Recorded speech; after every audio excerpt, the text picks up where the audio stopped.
ഇന്ന് നമ്മൾ നോക്കാൻ പോകുന്നത് 31/8/2024 പത്തനംതിട്ട, തൃശൂർ, കാസർഗോഡ് ജില്ലയിൽ ചോദിച്ച LD ക്ലർക്ക് എക്സാമിന്റെ ക്വസ്റ്റ്യൻ പേപ്പർ ആണ്.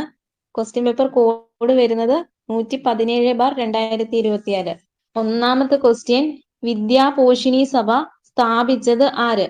ഓപ്ഷൻ വായിക്കാം. ഓപ്ഷൻ എ ചട്ടമ്പി സ്വാമികൾ, option B Ayyankali, option C Sahodaran Ayyappan, option D സ്വാമി വിവേകാനന്ദൻ. അത് ഓപ്ഷൻ സി സഹോദരൻ അയ്യപ്പനാണ് കേട്ടോ. വിദ്യാപോഷിണി സഭ സ്ഥാപിച്ചത് സഹോദരൻ അയ്യപ്പനാണ്. ഇനി രണ്ടാമത്തെ ക്വസ്റ്റ്യൻ, രണ്ട് പ്രസ്താവനകളാണ് തന്നിരിക്കുന്നത്. ഒന്നാമത്തെ പ്രസ്താവന, നിയമലംഘന പ്രസ്ഥാനം നിസ്സഹരണ പ്രസ്ഥാനത്തിൽ നിന്ന് വ്യത്യസ്തമാണ്. രണ്ടാമത്തെ പ്രസ്താവന പറയുന്നത്, നിയമലംഘന പ്രസ്ഥാനത്തിൽ ഏർപ്പെട്ട ജനങ്ങൾ ബ്രിട്ടീഷുകാരോട് സഹകരിക്കാതിരിക്കുക മാത്രമല്ല അവർ കൊണ്ടുവന്ന നിയമങ്ങൾ എതിർക്കുകയും ചെയ്തു. ഇത് ശരിയായത് തിരഞ്ഞെടുക്കുക. ഒന്നുകൂടെ പറയാം. നിയമലംഘന പ്രസ്ഥാനം നിസ്സഹരണ പ്രസ്ഥാനത്തിൽ നിന്ന് വ്യത്യസ്തമാണ്. രണ്ടാമത്തെ പ്രസ്താവന പറയുന്നത്, നിയമലംഘന പ്രസ്ഥാനത്തിൽ ഏർപ്പെട്ട ജനങ്ങൾ ബ്രിട്ടീഷുകാരോട് സഹകരിക്കാതിരിക്കുക മാത്രമല്ല അവർ കൊണ്ടുവന്ന നിയമങ്ങൾ എതിർക്കുകയും ചെയ്തു. ശരിയായവ ഓപ്ഷൻ എ ആണ്. 1ഉം 2ഉം ശരിയാണ്. ഇനി ഗാന്ധിജിയുടെ നേതൃത്വത്തിൽ ഇന്ത്യയിൽ നടന്ന ആദ്യത്തെ ബഹുജന പ്രക്ഷോഭം ഏതാണെന്ന് ചോദിച്ചാല് അത് നിസ്സഹരണ പ്രസ്ഥാനമാണ്. ഒന്നുകൂടെ പറയാം. ഗാന്ധിജിയുടെ നേതൃത്വത്തിൽ ഇന്ത്യയിൽ നടന്ന ആദ്യത്തെ ബഹുജന പ്രക്ഷോഭം ഏതാണെന്ന് ചോദിച്ചാല് അത് നിസ്സഹരണ പ്രസ്ഥാനമാണ്. ഇനി നിസ്സഹരണ പ്രസ്ഥാനത്തിന് ശേഷം ബ്രിട്ടീഷ് ഭരണത്തിനെതിരെ ഗാന്ധിജി ഇന്ത്യയിൽ നടത്തിയ രണ്ടാമത്തെ ജനകീയ പ്രക്ഷോഭം ഏതാണെന്ന് വെച്ചാൽ അത് സിവിൽ നിയമലംഘന പ്രസ്ഥാനമാണ്. നിസ്സഹരണ പ്രസ്ഥാനത്തിന് ശേഷം ബ്രിട്ടീഷ് ഭരണത്തിനെതിരെ ഗാന്ധിജി ഇന്ത്യയിൽ നടത്തിയ രണ്ടാമത്തെ ജനകീയ പ്രക്ഷോഭമാണ് സിവിൽ നിയമലംഘന പ്രസ്ഥാനം. ഇനി അടുത്ത മൂന്നാമത്തെ ക്വസ്റ്റ്യൻ, ഇന്ത്യയിലെ ആദ്യത്തെ വനിതാ സർവകലാശാല എവിടെ സ്ഥിതി ചെയ്യുന്നു? ഓപ്ഷൻ വായിക്കാം. Option A Keralam, option B Karnataka, option C Tamil Nadu, option D Maharashtra. അത് ഓപ്ഷൻ ഡി മഹാരാഷ്ട്രയാണ്. ഇന്ത്യയിലെ ആദ്യത്തെ വനിതാ സർവകലാശാല എവിടെ സ്ഥിതി ചെയ്യുന്നു എന്ന് ചോദിച്ചാല് അത് മഹാരാഷ്ട്രയാണ്. ഇന്ത്യയിലെ ആദ്യത്തെ വനിതാ സർവകലാശാല സ്ഥാപിച്ചത് ആരാണ്? ഇന്ത്യയിലെ ആദ്യത്തെ വനിതാ സർവകലാശാല സ്ഥാപിച്ചത് ആരാണെന്ന് വെച്ചാൽ അത് DK കാർവെയാണ് കേട്ടോ. DK കാർവെ 1916. ഇനി വിശ്വഭാരതി സർവകലാശാല സ്ഥാപിച്ചത് ആരാണ്? വിശ്വഭാരതി സർവകലാശാല അത് രവീന്ദ്രനാഥ ടാഗോർ ആണ് കേട്ടോ. വിശ്വഭാരതി സർവകലാശാല സ്ഥാപിച്ചത് രവീന്ദ്രനാഥ ടാഗോർ ആണ്. ഇനി അടുത്ത ക്വസ്റ്റ്യൻ, സ്വരാജ് പാർട്ടി സ്ഥാപിച്ചത് ആരാണ്? ഓപ്ഷൻ വായിക്കാം. ഓപ്ഷൻ എ CR ദാസും മോത്തിലാൽ നെഹ്റുവും, ഓപ്ഷൻ ബി മോത്തിലാൽ നെഹ്റുവും ജവഹർലാൽ നെഹ്റുവും, ഓപ്ഷൻ സി ബാലഗംഗാധര തിലകും റാനഡെയും, ഓപ്ഷൻ ഡി ഗാന്ധിജിയും സുഭാഷ് ചന്ദ്രബോസും. ആരാ? അത് ഓപ്ഷൻ എ CR ദാസും മോത്തിലാൽ നെഹ്റു ആണ് കേട്ടോ. ഇനി സ്വരാജ് പാർട്ടി രൂപീകൃതമായ വർഷം എന്നാണ്? സ്വരാജ് പാർട്ടി രൂപീകൃതമായ വർഷം അത് 1923 ജനുവരി 1-നാണ്. സ്വരാജ് പാർട്ടി രൂപീകൃതമായ വർഷം 1923 ജാനുവരി 1. സ്വരാജ് പാർട്ടി നിലവിൽ വരാൻ കാരണമായ കോൺഗ്രസ് സമ്മേളനം ഏതാണെന്ന് ചോദിച്ചാല് അത് 1922 ഗയാ സമ്മേളനമാണ്. സ്വരാജ് പാർട്ടി നിലവിൽ വരാൻ കാരണമായ കോൺഗ്രസ് സമ്മേളനം ഏതാണെന്ന് ചോദിച്ചാല് അത് 1922 ഗയാ സമ്മേളനമാണ്. ഇനി ഇന്ത്യക്ക് ഒരു ഭരണഘടന എന്ന ആശയം മുന്നോട്ട് വെച്ച ആദ്യത്തെ രാഷ്ട്രീയ പാർട്ടി ഏതാണെന്ന് ചോദിച്ചാല് അത് സ്വരാജ് പാർട്ടിയാണ്. ഇന്ത്യക്ക് ഒരു ഭരണഘടന എന്ന ആശയം മുന്നോട്ട് വെച്ച ആദ്യ രാഷ്ട്രീയ പാർട്ടിയാണ് സ്വരാജ് പാർട്ടി. ഇനി അഞ്ചാമത്തെ ക്വസ്റ്റ്യൻ, ഇംഗ്ലണ്ടിലെ രാജാവായ ജെയിംസ് രണ്ടാമൻ ഫ്രാൻസിലേക്ക് പലായനം ചെയ്തു. ഇനി രണ്ടാമത്തെ ഒരു പ്രസ്താവന പറയുന്നത്, വില്യവും മേരിയും അധികാരത്തിൽ വന്നു.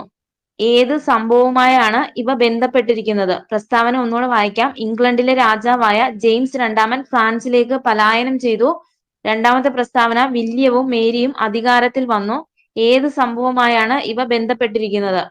ഓപ്ഷൻ വായിക്കാം. Option A glorious revolution, option B Puritan revolution, option C ഒന്നാം ലോക മഹായുദ്ധം, ഓപ്ഷൻ ഡി രണ്ടാം ലോക മഹായുദ്ധം. അത് ഓപ്ഷൻ എ ഗ്ലോറിയസ് റവല്യൂഷൻ ആണ്. Glorious revolution. ഈ രക്തരഹിത വിപ്ലവത്തിന്റെ മറ്റൊരു പേരാണ് ഗ്ലോറിയസ് റവല്യൂഷൻ എന്നറിയപ്പെടുന്നത്. രക്തരഹിത വിപ്ലവത്തിന്റെ മറ്റൊരു പേരാണ് ഗ്ലോറിയസ് റവല്യൂഷൻ എന്നറിയപ്പെടുന്നത്. ഗ്ലോറിയസ് റവല്യൂഷൻ എന്ന പദം ആദ്യമായി ഉപയോഗിച്ച വ്യക്തി ആരാണെന്ന് വെച്ചാൽ ജോൺ ഹാംപ്റ്റൺ ആണ് കേട്ടോ. ഗ്ലോറിയസ് റവല്യൂഷൻ എന്ന പദം ആദ്യമായി ഉപയോഗിച്ച വ്യക്തി ആരാണെന്ന് വെച്ചാൽ അത് ജോൺ ഹാംപ്റ്റൺ. ഇനി അടുത്ത ക്വസ്റ്റ്യൻ, താഴെ പറയുന്നവയിൽ ഐക്യരാഷ്ട്ര സഭയുടെ ലക്ഷ്യമല്ലാത്തത് ഏത്? ഓപ്ഷൻ വായിക്കുക. ഓപ്ഷൻ എ ലോക ജനതയുടെ ക്ഷേമം ഉറപ്പുവരുത്തുക. ഓപ്ഷൻ ബി അന്താരാഷ്ട്ര സഹകരണത്തിന് വേദിയാകുക. ഓപ്ഷൻ സി അന്താരാഷ്ട്ര സമാധാനവും സുരക്ഷയും കാത്തു സൂക്ഷിക്കുക. ഓപ്ഷൻ ഡി അന്താരാഷ്ട്ര വ്യാപാരം നിയന്ത്രിക്കുക. ഐക്യരാഷ്ട്രസഭയുടെ ലക്ഷ്യമല്ലാത്തത് ഏതെന്നാണ് ചോദിച്ചിരിക്കുന്നത്. ഇവിടെ ആൻസർ ആയിട്ട് വരുന്നത് ഓപ്ഷൻ ഡി അന്താരാഷ്ട്ര വ്യാപാരം നിയന്ത്രിക്കുക. അത് ഐക്യരാഷ്ട്രസഭയുടെ ലക്ഷ്യമല്ല. ഇനി ഐക്യരാഷ്ട്രസഭയുടെ ലക്ഷ്യങ്ങൾ ഏതൊക്കെയാണെന്ന് നോക്കാം. ലോക ജനതയുടെ ക്ഷേമം ഉറപ്പുവരുത്തുക, അന്താരാഷ്ട്ര സഹകരണത്തിന് വേദിയാകുക, അന്താരാഷ്ട്ര സമാധാനവും സുരക്ഷയും കാത്തു സൂക്ഷിക്കുക. രണ്ടാം ലോക മഹായുദ്ധത്തിന്റെ അനന്തരഫലമായി ലോക സമാധാനം സംരക്ഷിക്കുന്നതിനായി രൂപം കൊണ്ട സംഘടനയാണ് ഐക്യരാഷ്ട്ര സംഘടന അഥവാ UNO. രണ്ടാം ലോക മഹായുദ്ധത്തിന്റെ അനന്തരഫലമായി ലോക സമാധാനം സംരക്ഷിക്കുന്നതിനായി രൂപം കൊണ്ട സംഘടനയാണ് ഐക്യരാഷ്ട്ര സംഘടന എന്ന് പറയുന്നത്. ഈ ഐക്യരാഷ്ട്ര സംഘടന സ്ഥാപിതമായ വർഷം എന്നാണ്? അത് 1945 ഒക്ടോബർ 24 ഐക്യരാഷ്ട്ര സംഘടന സ്ഥാപിക്കപ്പെട്ട വർഷം 1945 ഒക്ടോബർ 24 ആസ്ഥാനം ചോദിച്ചാല് ന്യൂയോർക്ക് ആണ്. ഐക്യരാഷ്ട്ര സംഘടനയുടെ ആസ്ഥാനം ചോദിച്ചാല് അത് ന്യൂയോർക്ക് ആണ്. ഇനി ഐക്യരാഷ്ട്രസഭയുടെ സ്ഥാപക നേതാക്കളാണ് വിൻസ്റ്റൺ ചർച്ചിലും റൂസ്വെൽറ്റും സ്റ്റാലിനും. ഐക്യരാഷ്ട്രസഭയുടെ സ്ഥാപക നേതാക്കൾ ആരാണെന്ന് വെച്ചാല് അത് വിൻസ്റ്റൺ ചർച്ചിൽ, റൂസ്വെൽറ്റ്, സ്റ്റാലിൻ. ഇനി ഐക്യരാഷ്ട്ര സംഘടനയുടെ ആപ്തവാക്യം എന്ന് പറയുന്നത് ഇത് നിങ്ങളുടെ ലോകം. ഇതാണ് ഇത് നിങ്ങളുടെ ലോകം എന്നാണ് ഐക്യരാഷ്ട്ര സംഘടനയുടെ ആപ്തവാക്യം. ഐക്യരാഷ്ട്ര സംഘടന മനുഷ്യാവകാശ പ്രഖ്യാപനം നടത്തിയത് എന്നാണെന്ന് വെച്ചാൽ 1948 ഡിസംബർ 10. ഐക്യരാഷ്ട്ര സംഘടന മനുഷ്യാവകാശ പ്രഖ്യാപനം നടത്തിയത് 1948 ഡിസംബർ 10. നിലവില് 193 അംഗരാജ്യങ്ങളുണ്ട്. അവസാനമായിട്ട് അംഗമായത് ദക്ഷിണ സുഡാനാണ്. നിലവിൽ 193 അംഗരാജ്യങ്ങളും അവസാന അംഗമായത് ദക്ഷിണ സുഡാനാണ് 2011. ഇനി UNOയുടെ ഔദ്യോഗിക ഭാഷകൾ ഏതൊക്കെയാണെന്ന് നോക്കാം. അത് French, Russian, English, Spanish, Chinese, Arabic. ഔദ്യോഗിക ഭാഷകൾ ഏതൊക്കെയാണ്? അത് ഫ്രഞ്ച് ഉണ്ട്, റഷ്യൻ ഉണ്ട്, ഇംഗ്ലീഷ്, സ്പാനിഷ്, ചൈനീസ്, അറബിക്. ഇനി ലോക വ്യാപാര സംഘടന രൂപം കൊണ്ട വർഷം എന്നാണെന്ന് വെച്ചാൽ അത് 1995 ജനുവരി 1 കേട്ടോ. ലോക വ്യാപാര സംഘടന രൂപം കൊണ്ട തീയതി എന്നാണെന്ന് വെച്ചാൽ അത് 1995 ജനുവരി 1. ലോക വ്യാപാര സംഘടനയുടെ ആസ്ഥാനമാണ് ജനീവ എന്ന് പറയുന്നത്. ഇനി ലോക വ്യാപാര സംഘടനയുടെ ലക്ഷ്യങ്ങൾ എന്തൊക്കെയാണെന്ന് നോക്കാം. അത് വ്യാപാര കരാറുകൾ തയ്യാറാക്കുക, വ്യാപാര ചർച്ചകൾക്കുള്ള ഫോറം തയ്യാറാക്കുക, വ്യാപാര തർക്കങ്ങൾ കൈകാര്യം ചെയ്യുക, ദേശീയ വ്യാപാര നയങ്ങൾ നിരീക്ഷിക്കുക. ഒന്നുകൂടെ പറയാം. വ്യാപാര കരാറുകൾ തയ്യാറാക്കുക, വ്യാപാര ചർച്ചകൾക്കുള്ള ഫോറം തയ്യാറാക്കുക, വ്യാപാര തർക്കങ്ങൾ കൈകാര്യം ചെയ്യുക, ദേശീയ വ്യാപാര നയങ്ങൾ നിരീക്ഷിക്കുക. ഇതൊക്കെയാണ് ലോക വ്യാപാര സംഘടനയുടെ ലക്ഷ്യങ്ങൾ എന്ന് പറയുന്നത്. ഇനി അടുത്ത ക്വസ്റ്റ്യൻ, പ്രധാനമായും സിലിക്കേറ്റ് ധാതുക്കൾ അടങ്ങിയതും ഭൂമിയുടെ വ്യാപ്തിയുടെ 84% വരുന്നതുമായ ഭൂമിയുടെ പാളി ഏതാണ്? ഓപ്ഷൻ വായിക്കാം. ഓപ്ഷൻ എ പുറംതോട്, option B mantle, option C ആന്തര അകക്കാമ്പ്, ഓപ്ഷൻ ഡി ബാഹ്യ അകക്കാമ്പ്. ക്വസ്റ്റ്യൻ ഒന്നുകൂടെ പറയാം. പ്രധാനമായും സിലിക്കേറ്റ് ധാതുക്കൾ അടങ്ങിയതും ഭൂമിയുടെ വ്യാപ്തിയുടെ 84% വരുന്നതുമായ ഭൂമിയുടെ പാളി ഏതാണ്? അത് ഓപ്ഷൻ ബി മാന്റിലാണ്. മാന്റില് ഏകദേശം 40 കിലോമീറ്റർ കനത്തിൽ വൻകര ഭാഗവും സമുദ്രഭാഗവും ഉൾപ്പെട്ട താരതമ്യേന നേർത്ത ഭൂമിയുടെ പുറന്തോട് ഏതാണെന്ന് വെച്ചാൽ അതാണ് ഭൂവൽക്കം. ഏകദേശം 40 കിലോമീറ്റർ കനത്തിൽ വൻകര ഭാഗവും സമുദ്രഭാഗവും ഉൾപ്പെട്ട താരതമ്യേന നേർത്ത ഭൂമിയുടെ പുറന്തോടാണ് ഭൂവൽക്കം. സിലിക്കൺ സംയുക്തങ്ങൾ കൊണ്ട് നിർമ്മിതമായ ഖരാവസ്ഥയിലുള്ള പാളിയാണ് ഉപരിമാന്റിൽ എന്നറിയപ്പെടുന്നത്. സിലിക്കൺ സംയുക്തങ്ങൾ കൊണ്ട് നിർമ്മിതമായ ഖരാവസ്ഥയിലുള്ള പാളിയാണ് ഉപരിമാന്റിൽ. ഉപരിമാന്റിന് താഴെയായി അർദ്ധ ദ്രാവക അവസ്ഥയിൽ സ്ഥിതി ചെയ്യുന്ന പദാർത്ഥങ്ങൾ ഉൾപ്പെട്ട പാളിയാണ് അധോമാന്റിൽ എന്ന് പറയുന്നത്. ഉപരിമാന്റിലിന് താഴെയായി അർദ്ധ ദ്രാവക അവസ്ഥയിൽ സ്ഥിതി ചെയ്യുന്ന പദാർത്ഥങ്ങൾ ഉൾപ്പെട്ട പാളിയാണ് അധോമാന്റിൽ. ഇനി എട്ടാമത്തെ ക്വസ്റ്റ്യൻ, പരുത്തി കൃഷിക്ക് ഏറ്റവും അനുയോജ്യമായ മണ്ണ് ഏതാണ്? ഓപ്ഷൻ എ കറുത്ത മണ്ണ്, ഓപ്ഷൻ ബി എക്കൽ മണ്ണ്, ഓപ്ഷൻ സി ലാറ്ററൈറ്റ് മണ്ണ്, ഓപ്ഷൻ ഡി ചുവന്ന മണ്ണ്. പരുത്തി കൃഷിക്ക് ഏറ്റവും അനുയോജ്യമായിട്ടുള്ള മണ്ണ് അത് ഓപ്ഷൻ എ കറുത്ത മണ്ണാണ് കേട്ടോ. കറുത്ത മണ്ണ്. പരുത്തി മണ്ണ്, ചെർണോസം എന്നീ പേരുകളിൽ അറിയപ്പെടുന്ന മണ്ണാണ് കറുത്ത മണ്ണ്. എന്താണ്? പരുത്തി മണ്ണ്, ചെർണോസം എന്നീ പേരുകളിൽ അറിയപ്പെടുന്ന മണ്ണാണ് കറുത്ത മണ്ണ്. കറുത്ത മണ്ണ് കാണപ്പെടുന്ന കേരളത്തിലെ ഏക സ്ഥലമാണ് ചിറ്റൂർ, പാലക്കാട്. കറുത്ത മണ്ണ് കാണപ്പെടുന്ന കേരളത്തിലെ ഏക സ്ഥലം ഏതാണെന്ന് വെച്ചാൽ അത് ചിറ്റൂര്, പാലക്കാട്. ഇനി 9ാമത്തെ ക്വസ്റ്റ്യൻ, ഡെക്കാൻ ട്രാപ്പ് എന്നറിയപ്പെടുന്ന ഭൂമിശാസ്ത്രപരമായ രൂപീകരണത്തെ ഇനി പറയുന്ന ഏത് പ്രസ്താവനയാണ് ശരിയായി വിവരിക്കുന്നത്? ഓപ്ഷൻ വായിക്കാം. ഓപ്ഷൻ എ, മെസോസോയിക് കാലഘട്ടത്തിൽ പ്രാഥമികമായി രൂപപ്പെട്ട അവശിഷ്ട പാറകൾ ചേർന്നതാണ് ഇത്. ഓപ്ഷൻ ബി, ക്രിറ്റേഷ്യസ് കാലഘട്ടത്തിന്റെ അവസാനത്തിൽ അഗ്നിപർവ്വത സ്ഫോടനങ്ങളാൽ രൂപപ്പെട്ട ഒരു വലിയ അഗ്നി പ്രവശ്യയാണിത്. ഓപ്ഷൻ സി പറയുന്നത് ഹിമാലയൻ ഓറോജനി സമയത്ത് രൂപം കൊണ്ട മടക്കു പർവ്വതങ്ങൾ ഇതിൽ അടങ്ങിയിരിക്കുന്നു. ഓപ്ഷൻ ഡി, തൃതീയ കാലഘട്ടത്തിലെ സമുദ്ര അതിർത്തികൾ മൂലം രൂപപ്പെട്ട ഒരു തീരപ്രദേശമാണിത്. ക്വസ്റ്റ്യൻ ഒന്നുകൂടെ പറയാം. ഡെക്കാൻ ട്രാപ്പ് എന്നറിയപ്പെടുന്ന ഭൂമിശാസ്ത്രപരമായ രൂപീകരണത്തെ ഇനി പറയുന്ന ഏത് പ്രസ്താവനയാണ് ശരിയായി വിവരിക്കുന്നത്? ഓപ്ഷൻ വായിക്കുക. ഓപ്ഷൻ എ, മെസോസോയിക് കാലഘട്ടത്തിൽ പ്രാഥമികമായി രൂപപ്പെട്ട അവശിഷ്ട പാറകൾ ചേർന്നതാണിത്. ഓപ്ഷൻ ബി, ക്രിറ്റേഷ്യസ് കാലഘട്ടത്തിന്റെ അവസാനത്തിൽ അഗ്നിപർവ്വത സ്ഫോടനങ്ങളാൽ രൂപപ്പെട്ട ഒരു വലിയ അഗ്നി പ്രവിശ്യയാണിത്. ഓപ്ഷൻ സി, ഹിമാലയൻ ഓറോജനി സമയത്ത് രൂപം കൊണ്ട മടക്കു പർവ്വതങ്ങൾ ഇതിൽ അടങ്ങിയിരിക്കുന്നു. ഓപ്ഷൻ ഡി, തൃതീയ കാലഘട്ടത്തിലെ സമുദ്ര അതിർത്തികൾ മൂലം രൂപപ്പെട്ട ഒരു തീരപ്രദേശമാണിത്. ഇവിടെ ആൻസർ ആയിട്ട് വരുന്നത് ഓപ്ഷൻ ബി, ക്രിറ്റേഷ്യസ് കാലഘട്ടത്തിന്റെ അവസാനത്തിൽ അഗ്നിപർവ്വത സ്ഫോടനങ്ങളാൽ രൂപപ്പെട്ട ഒരു വലിയ അഗ്നി പ്രവശ്യയാണിത്. ഇനി ഡെക്കാൻ ട്രാപ്പ് രൂപീകരിക്കപ്പെട്ടിരിക്കുന്ന ശിലകൾ ഏതാണെന്ന് ചോദിച്ചാൽ അത് ആഗ്നേയ ശിലകളാണ്. ഇതാണ് ഡെക്കാൻ ട്രാപ്പ് രൂപീകരിക്കപ്പെട്ടിരിക്കുന്ന ശിലകൾ ഏതാണെന്ന് വെച്ചാൽ അത് ആഗ്നേയ ശിലകളാണ്. ഇനി 10ാമത്തെ ക്വസ്റ്റ്യൻ, ഏത് അന്തരീക്ഷ പാളിയാണ് ഓസോൺ പാളി കാണപ്പെടുന്നത്? ക്വസ്റ്റ്യൻ ഒന്നുകൂടെ പറയാം. ഏത് അന്തരീക്ഷ പാളിയിലാണ് ഓസോൺ പാളി കാണപ്പെടുന്നത്? ഓപ്ഷൻ വായിക്കുക. Option A, troposphere. Option B, mesosphere. Option C, thermosphere. Option D, stratosphere. അത് ഓപ്ഷൻ ഡി, സ്ട്രാറ്റോസ്ഫിയർ ആണ്.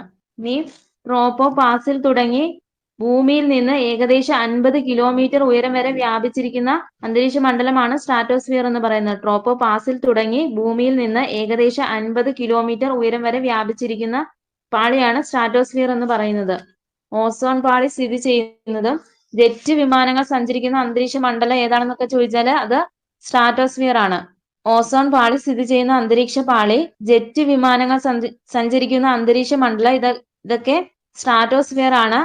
സ്ട്രാറ്റോസ്ഫിയറിന് മുകളിലുള്ള സംക്രമണ മേഖല അറിയപ്പെടുന്നത് സ്ട്രാറ്റോ പാസ് എന്നാണ്. സ്ട്രാറ്റോസ്ഫിയറിന് മുകളിലുള്ള സംക്രമണ മേഖല അറിയപ്പെടുന്നത് സ്ട്രാറ്റോ പാസ് എന്നാണ്.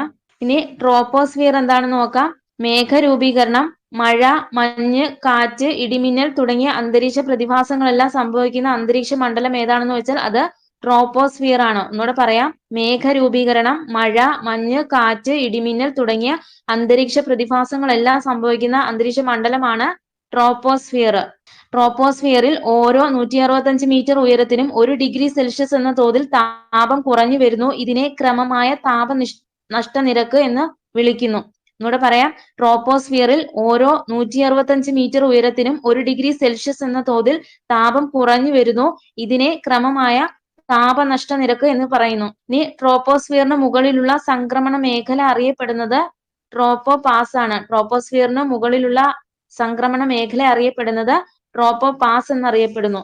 ഇത് ഭൂമിയോട് ചേർന്ന് സ്ഥിതി ചെയ്യുന്ന ഈ അന്തരീക്ഷ മണ്ഡലം ഏകദേശം 13 കിലോമീറ്റർ വരെ വ്യാപിച്ചിരിക്കുന്നു. ഭൂമിയോട് ചേർന്ന് സ്ഥിതി ചെയ്യുന്ന ഈ അന്തരീക്ഷ മണ്ഡലം ഏകദേശം 13 കിലോമീറ്റർ വരെ വ്യാപിച്ചിരിക്കുന്നു. ഇനി മിസോസ്ഫിയർ ഭൂമിയിൽ നിന്ന് 50 മുതൽ 80 കിലോമീറ്റർ വരെ ഉയരത്തിൽ വ്യാപിച്ചിരിക്കുന്നു. മിസോസ്ഫിയർ ഭൂമിയിൽ നിന്ന് 50 മുതൽ 80 കിലോമീറ്റർ വരെ ഉയരത്തിൽ വ്യാപിച്ചിരിക്കുന്നു. ഉയരത്തിനനുസരിച്ച് താപം കുറഞ്ഞു വരുന്നു. ഇനി അന്തരീക്ഷത്തിലെ ഏറ്റവും കുറഞ്ഞ താപനില മീസോപാസിലാണ് അനുഭവപ്പെടുന്നത്. അന്തരീക്ഷത്തിലെ ഏറ്റവും കുറഞ്ഞ താപനില മീസോപാസിൽ അനുഭവപ്പെടുന്നു. ഇനി ഉൽക്കകൾ മിസോസ്ഫിയറിൽ പ്രവേശിക്കുന്നതിലൂടെ കർഷണത്താൽ കത്തിച്ചാരമാകുന്നു. ഉൽക്കകൾ മിസോസ്ഫിയറിൽ പ്രവേശിക്കുന്നതിലൂടെ കർഷണത്താൽ കത്തിച്ചാരമാകുന്നു.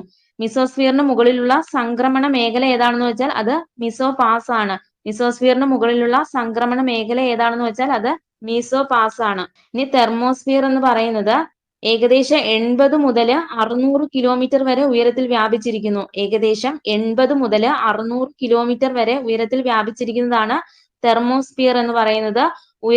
ഉയരും തോറും താപനില ഗണ്യമായി വർദ്ധിക്കുന്നു. ഇനി റേഡിയോ പരിപാടികളുടെ ദീർഘദൂര പ്രക്ഷേപണം സാധ്യമാക്കുന്ന അന്തരീക്ഷ മണ്ഡലമാണ് അയണോസ്ഫിയർ എന്ന് പറയുന്നത്. തെർമോസ്ഫിയറിന്റെ താഴ്ന്ന ഭാഗമാണ് അയണോസ്ഫിയർ. റേഡിയോ പരിപാടികളുടെ ദീർഘദൂര പ്രക്ഷേപണം സാധ്യമാക്കുന്നതും അയണോസ്ഫിയർ ആണ്. ഇനി അടുത്ത ക്വസ്റ്റ്യൻ, കേരളത്തിൽ പ്രധാനമായും കാണപ്പെടുന്നതും വിവിധ വ്യവസായങ്ങളിൽ ഉപയോഗിക്കുന്നതും ടൈറ്റാനിയം ഡൈ ഓക്സൈഡ് പിഗ്മെന്റിന്റെ ഉൽപാദനത്തെ പിന്തുണയ്ക്കുന്നതുമായ ധാതു ഏതാണ്? ക്വസ്റ്റ്യൻ ഒന്നുകൂടെ പറയാം. കേരളത്തിൽ പ്രധാനമായും കാണപ്പെടുന്നതും വിവിധ വ്യവസായങ്ങളിൽ ഉപയോഗിക്കുന്ന ടൈറ്റാനിയം ഡൈ ഓക്സൈഡ് പിഗ്മെന്റിന്റെ ഉൽപാദനത്തെ പിന്തുണയ്ക്കുന്നതുമായ ധാതു ഏതാണ്? ഓപ്ഷൻ വായിക്കാം. Option A bauxite, option B കൽക്കരി, option C ilmenite, option D ചെമ്പ്. അത് ഓപ്ഷൻ സി ഇൽമനൈറ്റ് ആണ്, ഇൽമനൈറ്റ്. അടുത്ത ക്വസ്റ്റ്യൻ, സർക്കാർ സംരംഭത്തിന് കീഴിൽ സ്വത്തുക്കളുടെ ജിയോ ടാഗിംഗ് പൂർത്തിയാക്കിയ ആദ്യത്തെ സംസ്ഥാനം എന്ന പദവി അടുത്തിടെ നേടിയ ഇന്ത്യൻ സംസ്ഥാനം ഏതാണ്? ക്വസ്റ്റ്യൻ ഒന്നുകൂടെ പറയാം. സർക്കാർ സംരംഭത്തിന് കീഴിൽ സ്വത്തുക്കളുടെ ജിയോ ടാഗിംഗ് പൂർത്തിയാക്കിയ ആദ്യത്തെ സംസ്ഥാനം എന്ന പദവി അടുത്തിടെ നേടിയ ഇന്ത്യൻ സംസ്ഥാനം ഏതാണ്? ഓപ്ഷൻ വായിക്കാം. Option A Karnataka, option B Maharashtra, option C Uttar Pradesh, option D Telangana. അത് ഓപ്ഷൻ എ കർണാടകയാണ്, കർണാടക.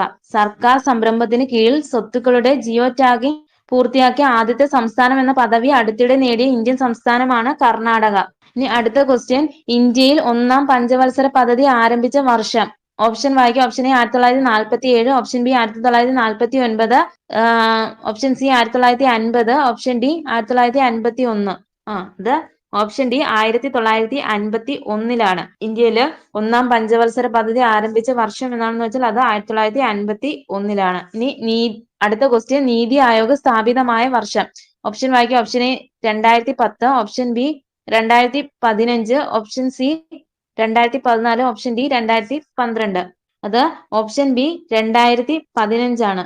ഇനി അടുത്ത ക്വസ്റ്റ്യൻ, ഇന്ത്യയിൽ നടപ്പിലാക്കുന്ന പഞ്ചവത്സര പദ്ധതികളുടെ ലക്ഷ്യങ്ങൾ ഏതെല്ലാം? ഓപ്ഷൻ വായിക്കാം. ഓപ്ഷൻ എ സാമ്പത്തിക വളർച്ച, ഓപ്ഷൻ ബി സാമൂഹിക സമത്വവും സ്വയം പര്യാപ്തതയും, ഓപ്ഷൻ സി ആധുനിക വൽക്കരണം, ഓപ്ഷൻ ഡി ഇവയെല്ലാം.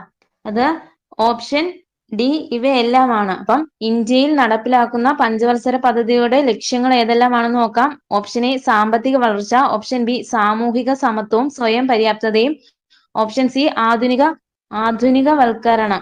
അടുത്ത ക്വസ്റ്റ്യൻ ക്യാൻസൽ ആണ്. അടുത്ത 17ാമത്തെ ക്വസ്റ്റ്യൻ, ഡിജിറ്റൽ സാക്ഷരതയും ഡിജിറ്റൽ അടിസ്ഥാന വികസനവും വർദ്ധിപ്പിക്കുന്നതിന് ഇന്ത്യ ഗവൺമെന്റ് തുടങ്ങിയ പുതിയ പദ്ധതിയുടെ പേര് എന്താണ്? ഓപ്ഷൻ വായിക്കാം. Option A make in India, option B digital India, option C startup, option D little Kites. അത് ഓപ്ഷൻ ബി ഡിജിറ്റൽ ഇന്ത്യ ആണ്. അപ്പോൾ ഡിജിറ്റൽ സാക്ഷരതയും ഡിജിറ്റൽ അടിസ്ഥാന വികസനവും വർദ്ധിപ്പിക്കുന്നതിന് ഇന്ത്യ ഗവൺമെന്റ് തുടങ്ങിയ പുതിയ പദ്ധതിയുടെ പേരാണ് ഡിജിറ്റൽ ഇന്ത്യ. പ്രധാനമന്ത്രി നരേന്ദ്രമോദി ഡിജിറ്റൽ ഇന്ത്യ പദ്ധതി ഉദ്ഘാടനം ചെയ്ത തീയതി എന്നാണെന്ന് വെച്ചാൽ അത് 2015 ജനുവരി 1-നാണ് കേട്ടോ. ഇനി 2024 ജനുവരിയിൽ ഡിജിറ്റൽ സാക്ഷരത ഉറപ്പാക്കാനായി കേരളം നടപ്പിലാക്കിയ പദ്ധതി ഏതാണെന്ന് വെച്ചാൽ അത് ഡിജി കേരളമാണ്. 2024 ജനുവരിയിൽ ഡിജിറ്റൽ സാക്ഷരത ഉറപ്പിക്കാനായി കേരളം നടപ്പിലാക്കിയ പദ്ധതി ഏതാണെന്ന് വെച്ചാൽ അത് ഡിജി കേരളമാണ്. ഡിജി കേരളം പദ്ധതിയുടെ നോഡൽ ഏജൻസി ഏതാണെന്ന് വെച്ചാൽ അത് കുടുംബശ്രീ ആണ്.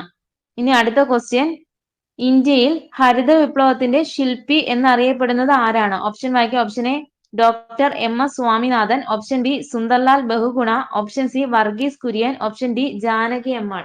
അത് option A doctor MS Swaminathan ആണ്. ഇന്ത്യയില് ഹരിത വിപ്ലവത്തിന്റെ ശില്പി എന്നറിയപ്പെടുന്നത് ഡോക്ടർ MS സ്വാമിനാഥൻ ആണ്. ഇനി ധവള വിപ്ലവത്തിന്റെ പിതാവ് എന്നറിയപ്പെടുന്ന ആരാണ്? ധവള വിപ്ലവത്തിന്റെ പിതാവ് അത് വർഗീസ് കുര്യൻ ആണ് കേട്ടോ, വർഗീസ് കുര്യൻ. ഇന്ത്യൻ സസ്യശാസ്ത്രജ്ഞത്തിന്റെ മാതാവ് എന്നറിയപ്പെടുന്ന ഇന്ത്യൻ സസ്യശാസ്ത്രജ്ഞ ആരാണെന്ന് വെച്ചാൽ അതാരാണ്? ഇന്ത്യൻ സസ്യശാസ്ത്രത്തിന്റെ മാതാവ് എന്നറിയപ്പെടുന്ന ഇന്ത്യൻ സസ്യശാസ്ത്രജ്ഞ ആരാണെന്ന് വെച്ചാൽ അതാണ് EK ജാനകി അമ്മാള്, EK ജാനകി അമ്മാള്. ഇനി അടുത്ത ക്വസ്റ്റ്യൻ, നീതി ആയോഗിന്റെ ഇപ്പോഴത്തെ വൈസ് ചെയർപേഴ്സൺ? ഓപ്ഷൻ വായിക്കാം. Option A Rajiv Kumar, option B Suman Bery, option C Piyush Goyal, option D Nirmala Sitharaman. അത് ഓപ്ഷൻ ഡി സുമൻ ബെറി ആണ്. നീതി ആയോഗിന്റെ ഇപ്പോഴത്തെ വൈസ് ചെയർപേഴ്സൺ ആണ് സുമൻ ബെറി.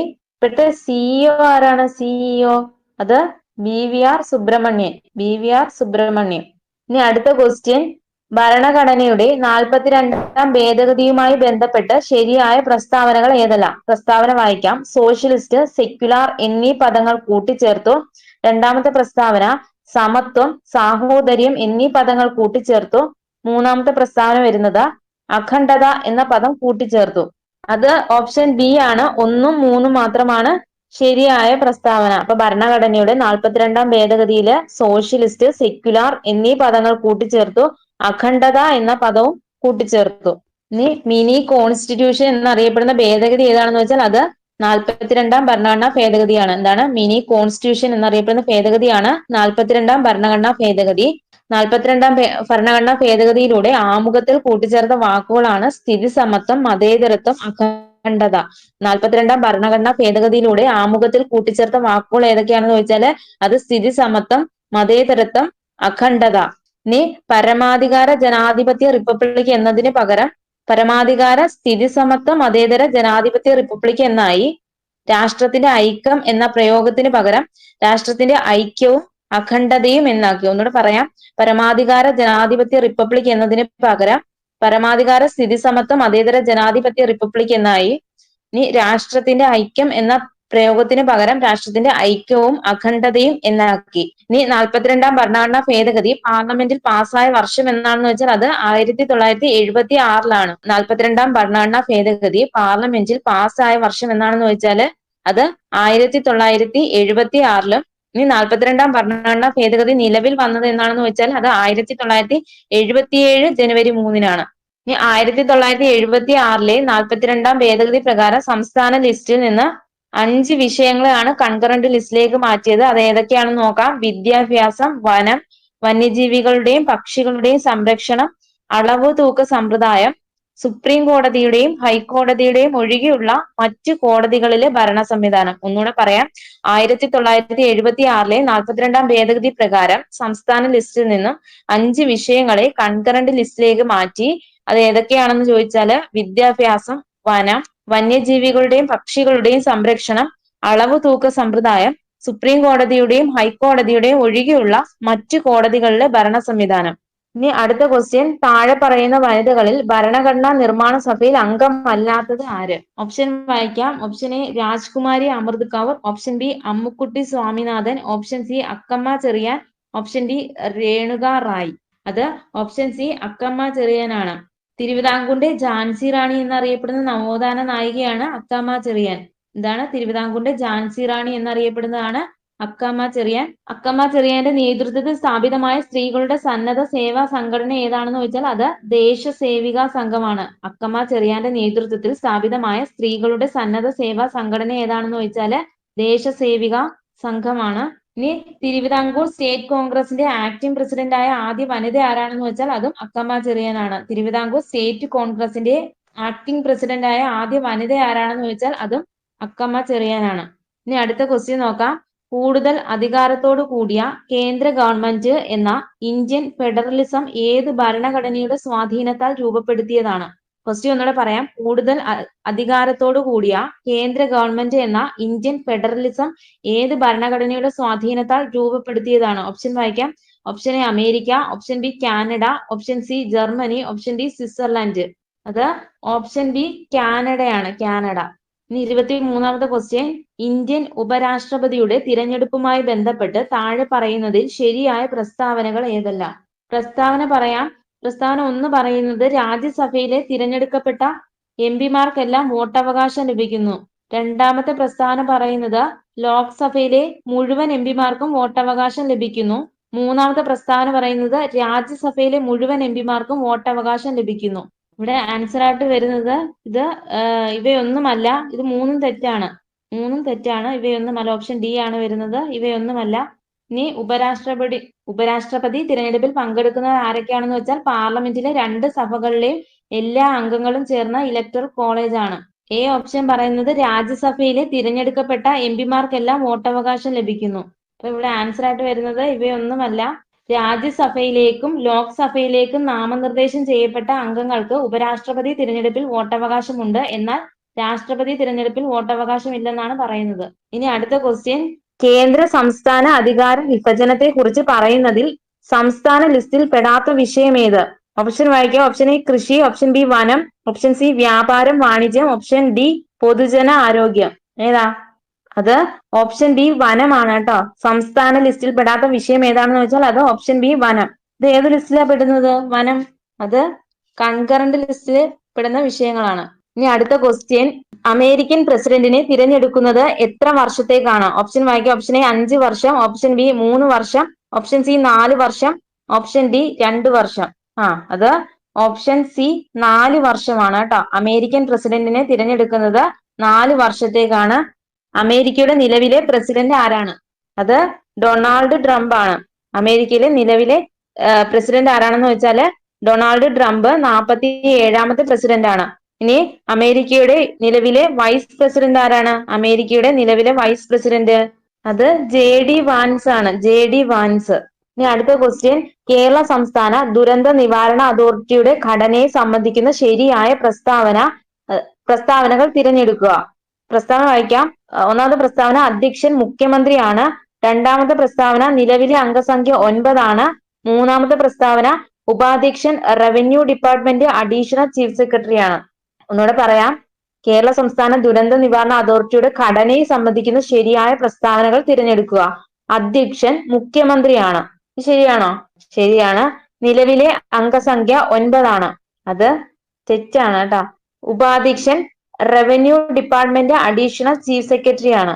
അതും തെറ്റാണ്. ഇവിടെ ആൻസർ ആയിട്ട് വരുന്നത് ഓപ്ഷൻ സി 1 മാത്രമാണ്. 1 മാത്രം. ഇനി ദുരന്ത നിവാരണ അതോറിറ്റി ആരംഭിച്ച ആദ്യത്തെ ഇന്ത്യൻ സംസ്ഥാനം ഏതാണ്? ദുരന്ത നിവാരണ അതോറിറ്റി സ്ഥാപിച്ച ആദ്യ ഇന്ത്യൻ സംസ്ഥാനം ഏതാണെന്ന് വെച്ചാൽ അതേതാണ്? അത് കേരളമാണ്. കേരള സംസ്ഥാന ദുരന്ത നിവാരണ അതോറിറ്റി നിലവിൽ വന്നത് എന്നാണെന്ന് വെച്ചാൽ അത് 2007 മെയ് 4-നാണ്. കേരള സംസ്ഥാന ദുരന്ത നിവാരണ അതോറിറ്റി നിലവിൽ വന്നത് 2007 മെയ് 4-നാണ്. ഇനി കേരള സംസ്ഥാന ദുരന്ത നിവാരണ നിയമം 2007 പ്രകാരം കേരള സംസ്ഥാന ദുരന്ത നിവാരണ അതോറിറ്റിയുടെ പരമാവധി അംഗങ്ങൾ എത്രയാണെന്ന് വെച്ചാൽ അത് 10 ആണ് കേട്ടോ. കേരള സംസ്ഥാന ദുരന്ത നിവാരണ നിയമം 2007 പ്രകാരം കേരള സംസ്ഥാന ദുരന്ത നിവാരണ അതോറിറ്റിയിലെ പരമാവധി അംഗങ്ങൾ എത്രയാണെന്ന് വെച്ചാൽ അത് 10 ആണ്. ചെയർമാൻ മുഖ്യമന്ത്രിയാണ് കേട്ടോ. ചെയർമാൻ ഇപ്പോഴും മുഖ്യമന്ത്രി ആയിരിക്കും. വൈസ് ചെയർമാൻ അപ്പം കേരള സംസ്ഥാന ദുരന്ത നിവാരണ അതോറിറ്റിയുടെ ചെയർമാൻ എന്ന് പറയുന്നത് മുഖ്യമന്ത്രിയാണ്. വൈസ് ചെയർമാൻ റവന്യൂ മന്ത്രിയാണ്. കൺവീനർ ആരാണെന്ന് വെച്ചാൽ റവന്യൂ ആൻഡ് ദുരന്ത നിവാരണ വകുപ്പ് അഡീഷണൽ ചീഫ് സെക്രട്ടറി ആണ്. ഇനി CEO ആരാണെന്ന് വെച്ചാൽ അത് സംസ്ഥാന ചീഫ് സെക്രട്ടറി ആണ് കേട്ടോ. കേരള സംസ്ഥാന ദുരന്ത നിവാരണ അതോറിറ്റിയുടെ CEO ആരാണെന്ന് വെച്ചാൽ അത് സംസ്ഥാന ചീഫ് സെക്രട്ടറി ആണ്. ഇനി കേരള സംസ്ഥാന ദുരന്ത നിവാരണ അതോറിറ്റിയുടെ ആപ്തവാക്യം എന്താണ്? കേരള സംസ്ഥാന ദുരന്ത നിവാരണ അതോറിറ്റിയുടെ ആപ്തവാക്യം എന്താണെന്ന് വെച്ചാല് അത് സുരക്ഷായനം ടുവേർഡ്സ് എ സേഫർ സ്റ്റേറ്റ്. അഥവാ സുരക്ഷായനം. ഇനി കേരള ദുരന്ത നിവാരണ അതോറിറ്റിയിലെ എക്സ് ഒഫീഷ്യോ അംഗങ്ങൾ ആരൊക്കെയാണെന്ന് നോക്കാം. അത് മുഖ്യമന്ത്രിയുണ്ട്, റവന്യൂ മന്ത്രിയുണ്ട്, കൃഷി മന്ത്രിയുണ്ട്, chief secretary, additional chief secretary ആഭ്യന്തര, പിന്നെ principal secretary revenue, Kerala state emergency operation centre മേധാവിയും ഉണ്ടായിരിക്കും. അപ്പൊ ഒന്നുകൂടെ പറയാം. കേരള ദുരന്ത നിവാരണ അതോറിറ്റിയിലെ എക്സ് ഒഫീഷ്യോ അംഗങ്ങൾ ആരാണെന്ന് നോക്കാം. അത് മുഖ്യമന്ത്രിയുണ്ട്, റവന്യൂ മന്ത്രി, കൃഷി മന്ത്രി, chief secretary, additional chief secretary ആഭ്യന്തര, ഇനി principal secretary revenue, Kerala state emergency operation centre മേധാവി ഉണ്ടായിരിക്കും. ഇനി കേരള സംസ്ഥാന ദുരന്ത നിവാരണ അതോറിറ്റിയുടെ പ്രധാന പ്രവർത്തനങ്ങൾ എന്തൊക്കെയാണെന്ന് നോക്കാം. സംസ്ഥാനത്തിന് ഒരു ദുരന്ത നിവാരണ നയം രൂപീകരിക്കുക. എന്താണ്? സംസ്ഥാനത്തിന് ഒരു ദുരന്ത നിവാരണ നയം രൂപീകരിക്കുക. പ്രകൃതി ദുരന്ത സാധ്യതയുള്ള മേഖലകൾ നിർണയിക്കുക. വിവിധ വകുപ്പുകളെ ഉൾപ്പെടുത്തി ദുരന്ത നിവാരണ പദ്ധതികൾ ആസൂത്രണം ചെയ്യുക. ദുരന്ത സമയത്ത് സൈന്യത്തിന്റെയും കേന്ദ്ര സേനകളുടെയും സേവനം ഏകോപിപ്പിക്കുക. ഒന്നുകൂടെ പറയാം. സംസ്ഥാനത്തിന് ഒരു ദുരന്ത നിവാരണ നയം രൂപീകരിക്കുക. പ്രകൃതി ദുരന്ത സാധ്യതയുള്ള മേഖലകൾ നിർണയിക്കുക. വിവിധ വകുപ്പുകളെ ഉൾപ്പെടുത്തി ദുരന്ത നിവാരണ പദ്ധതികൾ ആസൂത്രണം ചെയ്യുക. ദുരന്ത സമയത്ത് സൈന്യത്തിന്റെയും കേന്ദ്ര സേനയുടെയും സേവനം ഏകോപിപ്പിക്കുക. ഇതൊക്കെയാണ് കേരള സംസ്ഥാന ദുരന്ത നിവാരണ അതോറിറ്റിയുടെ പ്രധാന പ്രവർത്തനങ്ങൾ എന്ന് പറയുന്നത്. ഇനി അടുത്ത ക്വസ്റ്റ്യൻ, കാലഗണനാക്രമത്തിൽ എഴുതുക. ആദ്യമായിട്ട് തന്നിരിക്കുന്നത് കൊച്ചി കുടിയായ്മ നിയമം. വർഷം അറിയാമോ? കൊച്ചി കുടിയായ്മ നിയമം അത് 1914-ലാണ്. ഇനി അടുത്തതായിട്ട് പറഞ്ഞിരിക്കുന്നത് മലബാർ കുടിയായ്മ നിയമം. പിന്നീട് പറഞ്ഞിരിക്കുന്നത് മൂന്നാമത് പറഞ്ഞിരിക്കുന്നത് പണ്ടാരപ്പാട്ട വിളംബരം. പിന്നെ നാലാമത് പറഞ്ഞിരിക്കുന്നത് Kerala stay of evasion proceeding act. അപ്പം കൊച്ചി കുടിയായ്മ നിയമയുടെ വർഷം എന്ന് പറയുന്നത് അത് 1914 കൊച്ചി കുടിയായ്മ നിയമം 1914 മലബാർ കുടിയായ്മ നിയമം വർഷം 1929 മലബാർ കുടിയായ്മ നിയമം 1929 പണ്ടാരപ്പാട്ട വിളംബരം എന്നാണ് നടന്ന വർഷം? പണ്ടാരപ്പാട്ട വിളംബരം അത് 1865 1865 ഇനി Kerala stay of evasion proceeding act നിലവിൽ വന്ന വർഷം 1957 Kerala stay of evasion proceeding act നിലവിൽ വന്ന വർഷം 1957 ഇവിടെ ആൻസർ ആയിട്ട് വരുന്നത് ഓപ്ഷൻ സി ആണ്. ഇനി അടുത്ത ക്വസ്റ്റ്യൻ ഇതാണ്. 2007 മാതാപിതാക്കളുടെയും മുതിർന്ന പൗരന്മാരുടെയും സംരക്ഷണവും ക്ഷേമവും നിയമത്തിലെ വകുപ്പുകളും അനുബന്ധ വ്യവസ്ഥകളും കണ്ടെത്തുക. ഓപ്ഷൻ വായിക്കുക. ഓപ്ഷൻ എ വകുപ്പ് 2J പറയുന്നത് മുതിർന്ന പൗരന്മാരുടെ ക്ഷേമത്തിനായുള്ള പ്രചരണം, ബോധവൽക്കരണം മുതലായവയ്ക്ക് വേണ്ടിയുള്ള നടപടികൾ. പിന്നെ വകുപ്പ് 19 പറയുന്നത് മുതിർന്ന പൗരന്മാർ എന്നാൽ 60 വയസ്സ് തികഞ്ഞതോ അതിനു മുകളിൽ പ്രായമുള്ളതോ ആയ ഇന്ത്യൻ പൗരൻ. വകുപ്പ് 15 വാർദ്ധക്യകാല ഗൃഹങ്ങൾ സ്ഥാപിക്കൽ. വകുപ്പ് 21 അപ്പലേറ്റ് ട്രൈബ്യൂണൽ രൂപീകരണം. അപ്പൊ ഇത് അനുബന്ധ വ്യവസ്ഥകൾ കണ്ടെത്താനാണ് പറഞ്ഞിരിക്കുന്നത്. അത് ഓപ്ഷൻ സി ആണ് കേട്ടോ. ഓപ്ഷൻ സി ആണ്. അപ്പം നമുക്കൊന്ന് നോക്കാം. വകുപ്പ് 2J പറയുന്നത് മുതിർന്ന പൗരൻ എന്നാൽ 60 വയസ്സ് തികഞ്ഞതോ അതിനു മുകളിൽ പ്രായമുള്ളതോ ആയ ഇന്ത്യൻ പൗരൻ. ഇപ്പൊ വകുപ്പ് 2J പറയുന്നത് മുതിർന്ന പൗരൻ എന്നാൽ 60 വയസ്സ് തികഞ്ഞതോ അതിനു മുകളിൽ പ്രായമുള്ളതോ ആയ ഇന്ത്യൻ പൗരൻ. വകുപ്പ് 19 പറയുന്നത് വാർദ്ധക്യകാല ഗൃഹങ്ങൾ സ്ഥാപിക്കൽ. വകുപ്പ് 19 പറയുന്നത് വാർദ്ധക്യകാല ഗൃഹങ്ങൾ സ്ഥാപിക്കൽ. വകുപ്പ് 15 പറയുന്നത് അപ്പലേറ്റ് ട്രൈബ്യൂണൽ രൂപീകരണം. വകുപ്പ് 15 അപ്പലേറ്റ് ട്രൈബ്യൂണൽ രൂപീകരണം. വകുപ്പ് 21 പറയുന്നത് മുതിർന്ന പൗരന്മാരുടെ ക്ഷേമത്തിനായുള്ള പ്രചരണം, ബോധവൽക്കരണം മുതലായവയ്ക്ക് വേണ്ടിയുള്ള നടപടികൾ. ഇവിടെ ആൻസർ ആയിട്ട് വരുന്നത് ഓപ്ഷൻ സി ആണ്. ഇനി അടുത്ത ക്വസ്റ്റ്യൻ, തെറ്റായ പ്രസ്താവനകൾ കണ്ടെത്തുക. പ്രസ്താവന 1 പറയുന്നത് കേരളത്തിൽ തൊഴിലുറപ്പ് പദ്ധതി ആദ്യഘട്ടത്തിൽ നടപ്പിലാക്കിയത് ഇടുക്കി, കാസർഗോഡ് ജില്ലകളിലാണ്. ശരിയാണോ? അത് തെറ്റാണ്. ഇനി തൊഴിലുറപ്പ് പദ്ധതി പ്രകാരമുള്ള പ്രവർത്തികൾ ഏറ്റെടുത്ത് നടപ്പിലാക്കാനുള്ള ചുമതല ഗ്രാമപഞ്ചായത്തുകൾക്കാണ്. അത് ശരിയാണ്. ഇനി തൊഴിലുറപ്പ് പദ്ധതിയുടെ മാതൃകയിൽ കേരളത്തിന്റെ നഗരസഭകളിലും കോർപ്പറേഷനുകളിലും നടപ്പിലാക്കിയ പദ്ധതിയാണ് അയ്യങ്കാളി ദേശീയ നഗര തൊഴിലുറപ്പ് പദ്ധതി. അത് തെറ്റാണ് കേട്ടോ. അപ്പൊ ഇവിടെ ആൻസർ ആയിട്ട് വരുന്നത് 1ഉം 3ഉം തെറ്റാണ് കേട്ടോ. അപ്പം കേരളത്തിൽ തൊഴിലുറപ്പ് പദ്ധതി ആദ്യഘട്ടത്തിൽ നടപ്പിലാക്കിയ ജില്ലകൾ ഏതൊക്കെയാണെന്ന് ചോദിച്ചാൽ അത് പാലക്കാടും വയനാടുമാണ്. എന്താണ്? കേരളത്തിൽ തൊഴിലുറപ്പ് പദ്ധതി ആദ്യഘട്ടത്തിൽ നടപ്പിലാക്കപ്പെട്ട ജില്ലകൾ ഏതൊക്കെയാണെന്ന് ചോദിച്ചാൽ അത് പാലക്കാട്, വയനാടും. ഇനി തൊഴിലുറപ്പ് പദ്ധതിയുടെ മാതൃകയിൽ കേരളത്തിലെ നഗരപ്രദേശങ്ങളിൽ നടപ്പിലാക്കിയ പദ്ധതിയാണ് അയ്യങ്കാളി ദേശീയ നഗര തൊഴിലുറപ്പ് പദ്ധതി എന്ന് പറയുന്നത് കേട്ടോ. തൊഴിലുറപ്പ് പദ്ധതിയുടെ മാതൃകയിൽ കേരളത്തിലെ നഗരപ്രദേശങ്ങളിൽ നടപ്പിലാക്കിയ പദ്ധതിയാണ് അയ്യങ്കാളി ദേശീയ നഗര തൊഴിലുറപ്പ് പദ്ധതി. ഇനി മഹാത്മാഗാന്ധി ഗ്രാമീണ തൊഴിലുറപ്പ് പദ്ധതി പ്രകാരം പട്ടികവർഗ കുടുംബങ്ങൾക്ക് 200 തൊഴിൽ ദിനങ്ങൾ ഉറപ്പാക്കുന്ന പദ്ധതി ഏതാണ്? മഹാത്മാഗാന്ധി ഗ്രാമീണ തൊഴിലുറപ്പ് പദ്ധതി പ്രകാരം പട്ടികവർഗ കുടുംബങ്ങൾക്ക് 200 തൊഴിൽ ദിനങ്ങൾ ഉറപ്പാക്കുന്ന പദ്ധതി ഏതാണെന്ന് വെച്ചാൽ അത് ട്രൈബൽ പ്ലസ് ആണ് കേട്ടോ. Tribal plus. ഇനി അടുത്ത ക്വസ്റ്റ്യൻ, കേരള സംസ്ഥാന സർവീസിലെ ഉദ്യോഗസ്ഥർക്ക് എതിരെയുള്ള ശിക്ഷണ നടപടികളെ കുറിച്ച് പ്രതിപാദിക്കുന്നത്. ഓപ്ഷൻ വായിക്കാം. Option A Kerala service rule 1959 ഭാഗം 1. Option B Kerala service rule 1959 ഭാഗം 2. Option C Kerala service rule 1959 ഭാഗം 3. ഓപ്ഷൻ ഡി പറയുന്നത് Kerala civil service classification control and appeal rules 1960 ഭാഗം 5. അപ്പൊ ക്വസ്റ്റ്യൻ ഒന്നുകൂടെ പറയാം. കേരള സംസ്ഥാന സർവീസിലെ ഉദ്യോഗസ്ഥർക്ക് എതിരെയുള്ള ശിക്ഷണ നടപടികളെ കുറിച്ച് പ്രതിപാദിക്കുന്നത് ഏതാണെന്ന് ചോദിച്ചാല് അത് option D Kerala civil service classification control and appeal rules 1960 ഭാഗം 5. ഇനി അടുത്ത ക്വസ്റ്റ്യൻ നോക്കാം. അടുത്ത ക്വസ്റ്റ്യൻ, ആസാദി കാ അമൃത് മഹോത്സവവുമായി ബന്ധപ്പെട്ട് വനിതകൾക്കായി കേന്ദ്ര ഗവൺമെന്റ് ആവിഷ്കരിച്ച സമ്പാദ്യ പദ്ധതി. ഓപ്ഷൻ വായിക്കാം. ആസാദി കാ അമൃത് മഹോത്സവവുമായി ബന്ധപ്പെട്ട് വനിതകൾക്കായി കേന്ദ്ര ഗവൺമെന്റ് ആവിഷ്കരിച്ച സമ്പാദ്യ പദ്ധതി ഏതാണ്? ഓപ്ഷൻ വായിക്കാം. Option A national saving certificate. Option B Mahila Samman saving certificate.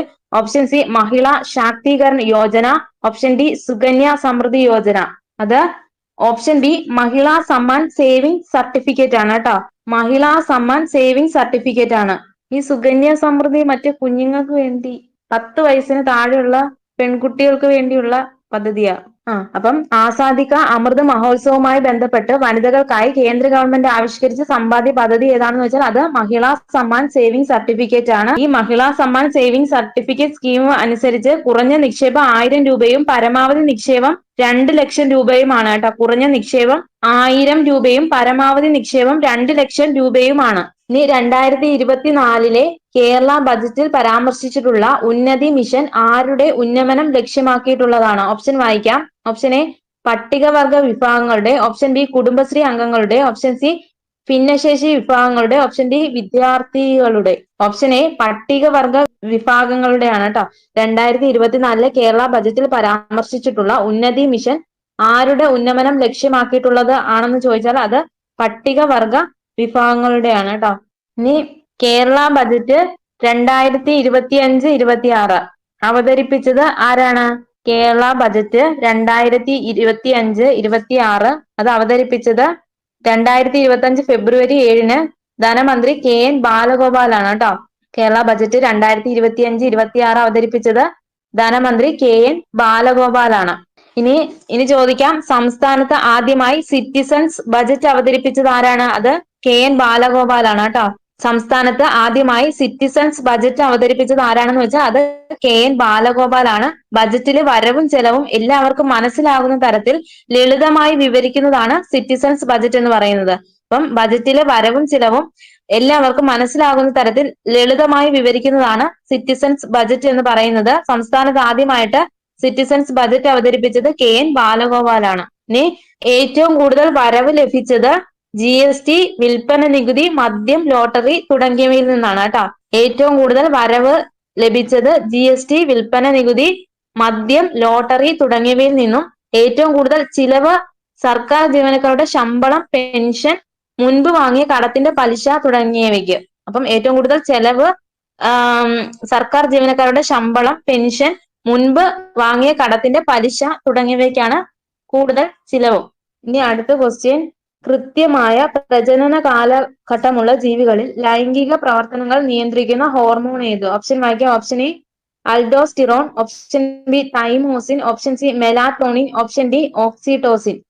അത് ഓപ്ഷൻ സി മെലാറ്റോണിൻ ആണ് കേട്ടോ. മെലാറ്റോണിൻ. അപ്പം കൃത്യമായ പ്രജനന കാലഘട്ടമുള്ള ജീവികളിൽ ലൈംഗിക പ്രവർത്തനങ്ങൾ നിയന്ത്രിക്കുന്ന ഹോർമോൺ ഏതാണെന്ന് ചോദിച്ചാൽ അത് ഓപ്ഷൻ സി മെലാറ്റോണിൻ ആണ്. മെലാറ്റോണിൻ മസ്തിഷ്കത്തിലെ പീനിയൽ ഗ്രന്ഥി ഉൽപ്പാദിപ്പിക്കുന്ന ഹോർമോൺ ആണ് ഈ മെലാറ്റോണിൻ എന്ന് പറയുന്നത്. മസ്തിഷ്കത്തിലെ പീനിയൽ ഗ്രന്ഥി ഉൽപ്പാദിപ്പിക്കുന്ന ഹോർമോൺ ആണ്. ഉറക്കത്തെ നിയന്ത്രിക്കുന്ന ഹോർമോൺ ഏതാണെന്ന് വെച്ചാൽ അതും മെലാറ്റോണിൻ ആണ് കേട്ടോ. ഉറക്കത്തെ നിയന്ത്രിക്കുന്ന ഹോർമോൺ ഏതാണെന്ന് വെച്ചാൽ അത് മെലാറ്റോണിൻ ആണ്. അടുത്ത ക്വസ്റ്റ്യൻ ആണ്, ഇന്ത്യയിലെ 3 എക്കോളജിക്കൽ ഹോട്ട്സ്പോട്ടുകൾ ഏതൊക്കെ? ഓപ്ഷൻ വായിക്കാം. ഓപ്ഷൻ എ മെഡിറ്ററേനിയൻ കടൽ, സുൻഡാലാൻഡ്, ഇൻഡോ ബർമൻ. ഓപ്ഷൻ ബി പറയുന്നത് കാലിഫോർണിയ കാടുകൾ, ആൻഡ്സ്, മഡഗാസ്കർ. ഓപ്ഷൻ സി പശ്ചിമഘട്ടം, മഡഗാസ്കർ, ഹിമാലയം. ഓപ്ഷൻ ഡി ഇൻഡോ ബർമ, വടക്കു കിഴക്കൻ ഹിമാലയം, പശ്ചിമഘട്ടം. അത് ഓപ്ഷൻ ഡി ആണ്. ഇൻഡോ ബർമ, വടക്കു കിഴക്കൻ ഹിമാലയം, പശ്ചിമഘട്ടം. ഇനി അടുത്ത ക്വസ്റ്റ്യൻ, താഴെ പറയുന്നവയിൽ ജീവകം സിയുടെ പ്രസ്താവന അല്ലാത്തത് ഏത്? ക്വസ്റ്റ്യൻ ഒന്നുകൂടെ പറയാം. താഴെ പറയുന്നവയിൽ ജീവകം സിയുടെ പ്രസ്താവന അല്ലാത്തത് ഏത്? ഓപ്ഷൻ വായിക്കാം. ഓപ്ഷൻ എ പാൽ, മുട്ട എന്നിവയിൽ കാണപ്പെടുന്നു. ഓപ്ഷൻ ബി പറയുന്നത് ആന്റി ക്യാൻസർ ജീവകം. ഓപ്ഷൻ സി യുവത്വം നിലനിർത്തുന്നു. ഓപ്ഷൻ ഡി രോഗപ്രതിരോധ ശേഷി, മോണയുടെ ആരോഗ്യം എന്നിവ പ്രദാനം ചെയ്യുന്നു. ഇവിടെ ആൻസർ ആയിട്ട് വരുന്നത് ഓപ്ഷൻ എ ആണ്. പാൽ, മുട്ട എന്നിവയിൽ കാണപ്പെടുന്നു. അത് വൈറ്റമിൻ സിയുമായി ബന്ധപ്പെടാത്തതാണ് കേട്ടോ. അപ്പം ആന്റി ക്യാൻസർ ജീവകം എന്നറിയപ്പെടുന്നതും യുവത്വം നിലനിർത്തുന്ന ഹോർമോൺ ഏതൊക്കെയാണെന്ന് ചോദിച്ചാൽ വൈറ്റമിൻ സി ആണ്. ആന്റി ക്യാൻസർ ജീവകം, യുവത്വം നിലനിർത്തുന്ന ജീവകം, രോഗപ്രതിരോധ ശേഷി, മോണയുടെ ആരോഗ്യം എന്നിവ പ്രദാനം ചെയ്യുന്ന ജീവകം, ഇതൊക്കെയാണ് വൈറ്റമിൻ സിയുടെ ധർമ്മം എന്ന് പറയുന്നത്. ഇനി കൃത്രിമമായി നിർമ്മിക്കപ്പെട്ട ആദ്യ ജീവകം ഏതാണെന്ന് വെച്ചാൽ അതേതാണ്? കൃത്രിമമായി നിർമ്മിക്കപ്പെട്ട ആദ്യ ജീവകം അത് വൈറ്റമിൻ സി ആണ് കേട്ടോ. ഇനി അടുത്ത ക്വസ്റ്റ്യൻ, വർണ്ണാന്തതയുള്ളവരെ സൈന്യത്തിലോ ഡ്രൈവർ, പൈലറ്റ് മുതലായ ജോലികൾക്കോ തിരഞ്ഞെടുക്കാറില്ല. കാരണം എന്ത്? ഓപ്ഷൻ വായിക്കാം. കണ്ണിലെ ലെൻസ് അതാര്യമായി കാഴ്ച വ്യക്തമാക്കാത്തത് കൊണ്ട്. ഓപ്ഷൻ ബി പറയുന്നത് കോൺ കോശങ്ങളുടെ തകരാറ് മൂലം ചുവപ്പ്, പച്ച എന്നീ നിറങ്ങൾ തിരിച്ചറിയാൻ സാധിക്കാത്തത് കൊണ്ട്. ഓപ്ഷൻ സി പറയുന്നത് റോഡ് കോശങ്ങളുടെ തകരാറ് മൂലം പച്ച, മഞ്ഞ എന്നീ നിറങ്ങൾ തിരിച്ചറിയാൻ സാധിക്കാത്തത് കൊണ്ട്. ഓപ്ഷൻ ഡി പറയുന്നത് റെറ്റിനാലിന്റെ കുറവ് മൂലം മങ്ങിയ വെളിച്ചത്തിൽ കാഴ്ച സാധ്യമാക്കാത്തത് കൊണ്ട്. അപ്പൊ ഇവിടെ ആൻസർ ആയിട്ട് വരുന്നത് ഓപ്ഷൻ ബി ആണ് കേട്ടോ. കോൺ കോശങ്ങളുടെ തകരാറ് മൂലം ചുവപ്പ്, പച്ച എന്നീ നിറങ്ങൾ തിരിച്ചറിയാൻ സാധിക്കാത്തത് കൊണ്ട്. ഇനി അടുത്ത ക്വസ്റ്റ്യൻ, മസ്തിഷ്കത്തിലെ വൈദ്യുത തരംഗങ്ങളെ രേഖപ്പെടുത്തുന്ന ഉപകരണം. മസ്തിഷ്കത്തിലെ വൈദ്യുത തരംഗങ്ങളെ രേഖപ്പെടുത്തുന്ന ഉപകരണം. ഓപ്ഷൻ വായിക്കാം. Option A ECG, option B CT scan, option C EEG, option D MRI scan. ഏതാണ്? അത് ഓപ്ഷൻ സി EEG ആണ് കേട്ടോ. Electro encephalogram. ഇലക്ട്രോ എൻസെഫലോഗ്രാം എന്നറിയപ്പെടുന്ന EEG ആണ് മസ്തിഷ്കത്തിലെ വൈദ്യുത തരംഗങ്ങളെ രേഖപ്പെടുത്താൻ ഉപയോഗിക്കുന്നത് കേട്ടോ. ഇനി ഇലക്ട്രോ കാർഡിയോഗ്രാം അഥവാ ECG എന്തിനു വേണ്ടിയിട്ടുള്ളതാണ്? ഇലക്ട്രോ കാർഡിയോഗ്രാം അഥവാ ECG അത് ഹൃദയപേശിയിലെ വൈദ്യുത തരംഗങ്ങളെ രേഖപ്പെടുത്താനാണ് കേട്ടോ. ഇലക്ട്രോ കാർഡിയോഗ്രാം അഥവാ ECG ഹൃദയപേശിയിലെ വൈദ്യുത തരംഗങ്ങളെ രേഖപ്പെടുത്താനാണ്. ഇനി അൾട്രാസൗണ്ട് സ്കാനർ എന്തിനാണ്? അൾട്രാസൗണ്ട് സ്കാനർ അൾട്രാസോണിക് ശബ്ദ തരംഗങ്ങൾ ഉപയോഗിച്ച് ആന്തര അവയവങ്ങളുടെ ഘടന മനസ്സിലാക്കാനാണ് കേട്ടോ. അപ്പം അൾട്രാസൗണ്ട് സ്കാനർ അൾട്രാസോണിക് ശബ്ദ തരംഗങ്ങൾ ഉപയോഗിച്ച് ആന്തര അവയവങ്ങളുടെ ഘടന മനസ്സിലാക്കാനാണ്. ഇനി CT സ്കാനർ അഥവാ കമ്പ്യൂട്ടർ ടോമോഗ്രഫി സ്കാനർ. എന്താണ് CT സ്കാനർ അഥവാ കമ്പ്യൂട്ടർ ടോമോഗ്രഫി സ്കാനർ? എന്തിനു വേണ്ടിയിട്ടാണ്? എക്സ്റേയുടെയും കമ്പ്യൂട്ടറിന്റെയും സഹായത്തോടെ ആന്തര അവയവങ്ങളുടെ ത്രിമാന ദൃശ്യങ്ങൾ ലഭ്യമാക്കാൻ. എന്താണ്? എക്സ്റേയുടെയും കമ്പ്യൂട്ടറിന്റെയും സഹായത്തോടെ ആന്തര അവയവങ്ങളുടെ ത്രിമാന ദൃശ്യങ്ങൾ ലഭ്യമാക്കാൻ. ഇനി അടുത്തത് MRI സ്കാനർ. MRI സ്കാനർ അഥവാ magnetic resonance imaging scanner. MRI scanner അഥവാ മാഗ്നറ്റിക് റെസോണൻസ് ഇമേജിംഗ് സ്കാനർ ഇത് ആന്തര അവയവങ്ങളുടെ ത്രിമാന ദൃശ്യങ്ങൾ ലഭ്യമാക്കാൻ വേണ്ടിയാണ് കേട്ടോ. ആന്തര അവയവങ്ങളുടെ ത്രിമാന ദൃശ്യങ്ങൾ ലഭ്യമാക്കാൻ വേണ്ടിയിട്ടാണ്. ഇത് ഫുൾ SCRT ആണ്. ഇലക്ട്രോ എൻസെഫലോഗ്രാം അഥവാ EEG. ഇലക്ട്രോ എൻസെഫലോഗ്രാം അഥവാ EEG മസ്തിഷ്കത്തിലെ വൈദ്യുത തരംഗങ്ങളെ രേഖപ്പെടുത്താന്. ഇനി ECG അഥവാ ഇലക്ട്രോ കാർഡിയോഗ്രാം പേശികളിലെ വൈദ്യുത തരംഗങ്ങളെ രേഖപ്പെടുത്താൻ. ഇനി അൾട്രാസൗണ്ട് സ്കാനർ എന്തിനാണെന്ന് ചോദിച്ചാല് അത് അൾട്രാസോണിക് ശബ്ദ തരംഗങ്ങൾ ഉപയോഗിച്ച് ആന്തര അവയവങ്ങളുടെ ഘടന മനസ്സിലാക്കാന്. ഇനി CT സ്കാനർ അഥവാ കമ്പ്യൂട്ടർഡ് ടോമോഗ്രഫി സ്കാനർ ഇത് എക്സ്റേയുടെയും കമ്പ്യൂട്ടറിന്റെയും സഹായത്തോടെ ആന്തര അവയവങ്ങളുടെ ത്രിമാന ദൃശ്യങ്ങൾ ലഭ്യമാക്കാനാണ്. CT സ്കാനർ എന്തിനാണെന്ന് ചോദിച്ചാൽ എക്സ്റേയുടെയും കമ്പ്യൂട്ടറിന്റെയും സഹായത്തോടെ ആന്തര അവയവങ്ങളുടെ ത്രിമാന ദൃശ്യങ്ങൾ ലഭ്യമാക്കാൻ വേണ്ടിയാണ്. ഇനി MRI സ്കാനർ അത് എന്തിനു വേണ്ടിയിട്ടുള്ളതാണെന്ന് വെച്ചാൽ ആന്തര അവയവങ്ങളുടെ ത്രിമാന ദൃശ്യങ്ങൾ ലഭ്യമാക്കാനാണ് കേട്ടോ. ആന്തര അവയവങ്ങളുടെ ത്രിമാന ദൃശ്യങ്ങൾ ലഭ്യമാക്കാനാണ്. ഇനി അടുത്ത ക്വസ്റ്റ്യൻ, താഴെ തന്നിരിക്കുന്നവയിൽ ടൈപ്പ് 2 പ്രമേഹത്തിന് അനുയോജ്യമല്ലാത്ത പ്രസ്താവന ഏത്? ഓപ്ഷൻ വായിക്കാം. അനുയോജ്യമല്ലാത്ത പ്രസ്താവനയാണ് ചോദിച്ചിരിക്കുന്നത്. ഇനി ഓപ്ഷൻ വായിക്കാം. ഓപ്ഷൻ എ ലക്ഷ്യകോശങ്ങൾക്ക് ഇൻസുലിനെ ഉപയോഗിക്കാൻ കഴിയാത്തതാണ് ടൈപ്പ് 2 പ്രമേഹത്തിന് കാരണം. ഇത് അനുയോജ്യമായതാണോ? ഓപ്ഷൻ ബി പൊണ്ണത്തടിയും ജീൻ തകരാറും ഈ രോഗത്തിന് കാരണമാകുന്നു. ഇത് അനുയോജ്യമായതാണോ?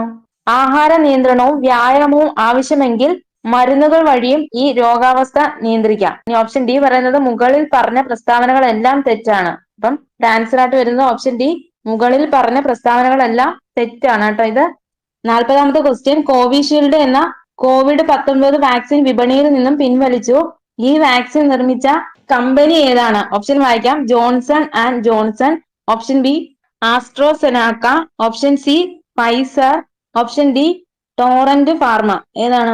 കോവിഷീൽഡ് എന്ന COVID-19 വാക്സിൻ വിപണിയിൽ നിന്നും പിൻവലിച്ചു. ഈ വാക്സിൻ നിർമ്മിച്ച കമ്പനി ഏതാണ്? അത് ഓപ്ഷൻ ബി ആസ്ട്രാസെനാക്കയാണ് കേട്ടോ. ഇനി അടുത്ത ക്വസ്റ്റ്യൻ, വംശനാശ ഭീഷണി നേരിടുന്ന ഏത് ജീവിയെ സംരക്ഷിക്കാനാണ് 2024 മെയ് മാസത്തിൽ മണിപ്പൂർ സർക്കാർ 30 ഏക്കർ പുൽമേട് അനുവദിച്ചത്? ഓപ്ഷൻ വായിക്കാം. Option A hog deer, option B monitor lizard, option C polo pony, option D Sangai deer. ഏതാണ്? അത് ഓപ്ഷൻ സി പോളോ പോണി. ഇനി അടുത്ത ക്വസ്റ്റ്യൻ, ഒരു വസ്തുവിന് സ്ഥാനം കൊണ്ട് ലഭ്യമാകുന്ന ഊർജ്ജമാണ്. ഓപ്ഷൻ വായിക്കാം. ഓപ്ഷൻ എ ഗതികോർജ്ജം, ഓപ്ഷൻ ബി സൗരോർജ്ജം, ഓപ്ഷൻ സി സ്ഥിതികോർജ്ജം, ഓപ്ഷൻ ഡി താപോർജ്ജം. അത് ഓപ്ഷൻ സി സ്ഥിതികോർജ്ജമാണ് കേട്ടോ. ഇനി ഒരു വസ്തുവിന് ചലനം മൂലം ലഭ്യമാകുന്ന ഊർജ്ജം ഏതാണ്? ഒരു വസ്തുവിന് ചലനം മൂലം ലഭ്യമാകുന്ന ഊർജ്ജം ഏതാണെന്ന് ചോദിച്ചാല് അത് ഗതികോർജ്ജമാണ്. ഉയരം കൂടുന്നതിനനുസരിച്ച് വസ്തുവിന്റെ സ്ഥിതികോർജ്ജവും കൂടുന്നുണ്ട് കേട്ടോ. ഉയരം കൂടുന്നതിനനുസരിച്ച് വസ്തുവിന്റെ സ്ഥിതികോർജ്ജവും കൂടും. ഇനി ഒരു വസ്തു മുകളിൽ നിന്ന് താഴേക്ക് വീഴുമ്പോൾ സ്ഥിതികോർജ്ജം കുറയുന്നു, ഗതികോർജ്ജം കൂടുന്നു കേട്ടോ. ഒരു വസ്തു മുകളിൽ നിന്ന് താഴോട്ട് വീഴുമ്പോൾ സ്ഥിതികോർജ്ജം കുറയുന്നു, ഗതികോർജ്ജം കൂടുന്നു. ഇനി അടുത്ത ക്വസ്റ്റ്യൻ, ഒരു ഗോളീയ ദർപ്പണത്തിന്റെ വക്രതാ ആരം 40 സെന്റിമീറ്റർ ആണ്. ഈ ദർപ്പണത്തിന്റെ ഫോക്കസ് ദൂരം എത്ര? ഓപ്ഷൻ വായിക്കാം. 25 centimetre, option B 50 centimetre, option C 40 centimetre, option D 20 centimetre. അത് ഓപ്ഷൻ ഡി 20 സെന്റിമീറ്റർ ആണ് കേട്ടോ. ഫോക്കസ് ദൂരം കാണുന്ന ഇക്വേഷൻ r/2, അങ്ങനെ 40/2. ആൻസർ വരുന്നത് 20 സെന്റിമീറ്റർ. ഇനി അടുത്ത ക്വസ്റ്റ്യൻ, ഒരു ഹൈഡ്രോളിക് ജാക്കിന്റെ പ്രവർത്തനം ഡാഷ് നിയമത്തെ അടിസ്ഥാനമാക്കിയാണ്. ഓപ്ഷൻ വായിക്കാം. ഓപ്ഷൻ എ ജൂൾ നിയമം, ഓപ്ഷൻ ബി പാസ്കൽ നിയമം, ഓപ്ഷൻ സി കെപ്ലർ നിയമം, ഓപ്ഷൻ ഡി ന്യൂട്ടൺ നിയമം. അത് ഓപ്ഷൻ ബി പാസ്കൽ നിയമമാണ് കേട്ടോ. ഒരു ഹൈഡ്രോളിക് ജാക്കിന്റെ പ്രവർത്തനം എന്ന് പറയുന്നത് പാസ്കൽ നിയമത്തെ അടിസ്ഥാനമാക്കിയാണ്. ഇനി മർദ്ദം പ്രയോഗിച്ച് ദ്രാവകങ്ങളുടെ വ്യാപ്തം കുറയ്ക്കാൻ സാധിക്കില്ല എന്ന് പ്രസ്താവിക്കുന്നത് ഏത് നിയമത്തിന്റെ അടിസ്ഥാനത്തിലാണ് എന്ന് ചോദിച്ചാൽ ഏതാ? മർദ്ദം ഉപയോഗിച്ച് ദ്രാവകങ്ങളുടെ വ്യാപ്തം കുറയ്ക്കാൻ സാധിക്കില്ല എന്ന് പ്രസ്താവിക്കുന്നത് ഏത് നിയമത്തിന്റെ അടിസ്ഥാനത്തിലാണ് എന്ന് ചോദിച്ചാല് അത് പാസ്കൽ നിയമമാണ്. Hydraulic Jack, hydraulic break, hydraulic press എന്നിവ പ്രവർത്തിക്കുന്നത് അടിസ്ഥാനമായിട്ടുള്ള നിയമമാണ് പാസ്കൽ നിയമം എന്ന് പറയുന്നത്. Hydraulic Jack, hydraulic break, hydraulic press എന്നിവ പ്രവർത്തിക്കുന്നത് അടിസ്ഥാനമായ നിയമം ഏതാണെന്ന് ചോദിച്ചാല് അത് പാസ്കൽ നിയമമാണ്. പാസ്കൽ നിയമത്തിന്റെ ഉപജ്ഞാതാവ് ആരാണ്? പാസ്കൽ നിയമത്തിന്റെ ഉപജ്ഞാതാവ് അത് ബ്ലെയ്സ് പാസ്കൽ ആണ് കേട്ടോ. Blaise Pascal. ഇനി ഒരു സമൃദ്ധ വ്യൂഹത്തിൽ അടങ്ങിയിരിക്കുന്ന ദ്രാവകത്തിന്റെ ഏതെങ്കിലും ഒരു ഭാഗത്ത് പ്രയോഗിക്കുന്ന മർദ്ദം ദ്രാവകത്തിന്റെ എല്ലാ ഭാഗത്തും ഒരുപോലെ അനുഭവപ്പെടും എന്ന് പ്രസ്താവിക്കുന്ന നിയമം ഏതാണെന്ന് ചോദിച്ചാൽ അത് പാസ്കൽ നിയമമാണ്. ഒന്നുകൂടെ പറയാം.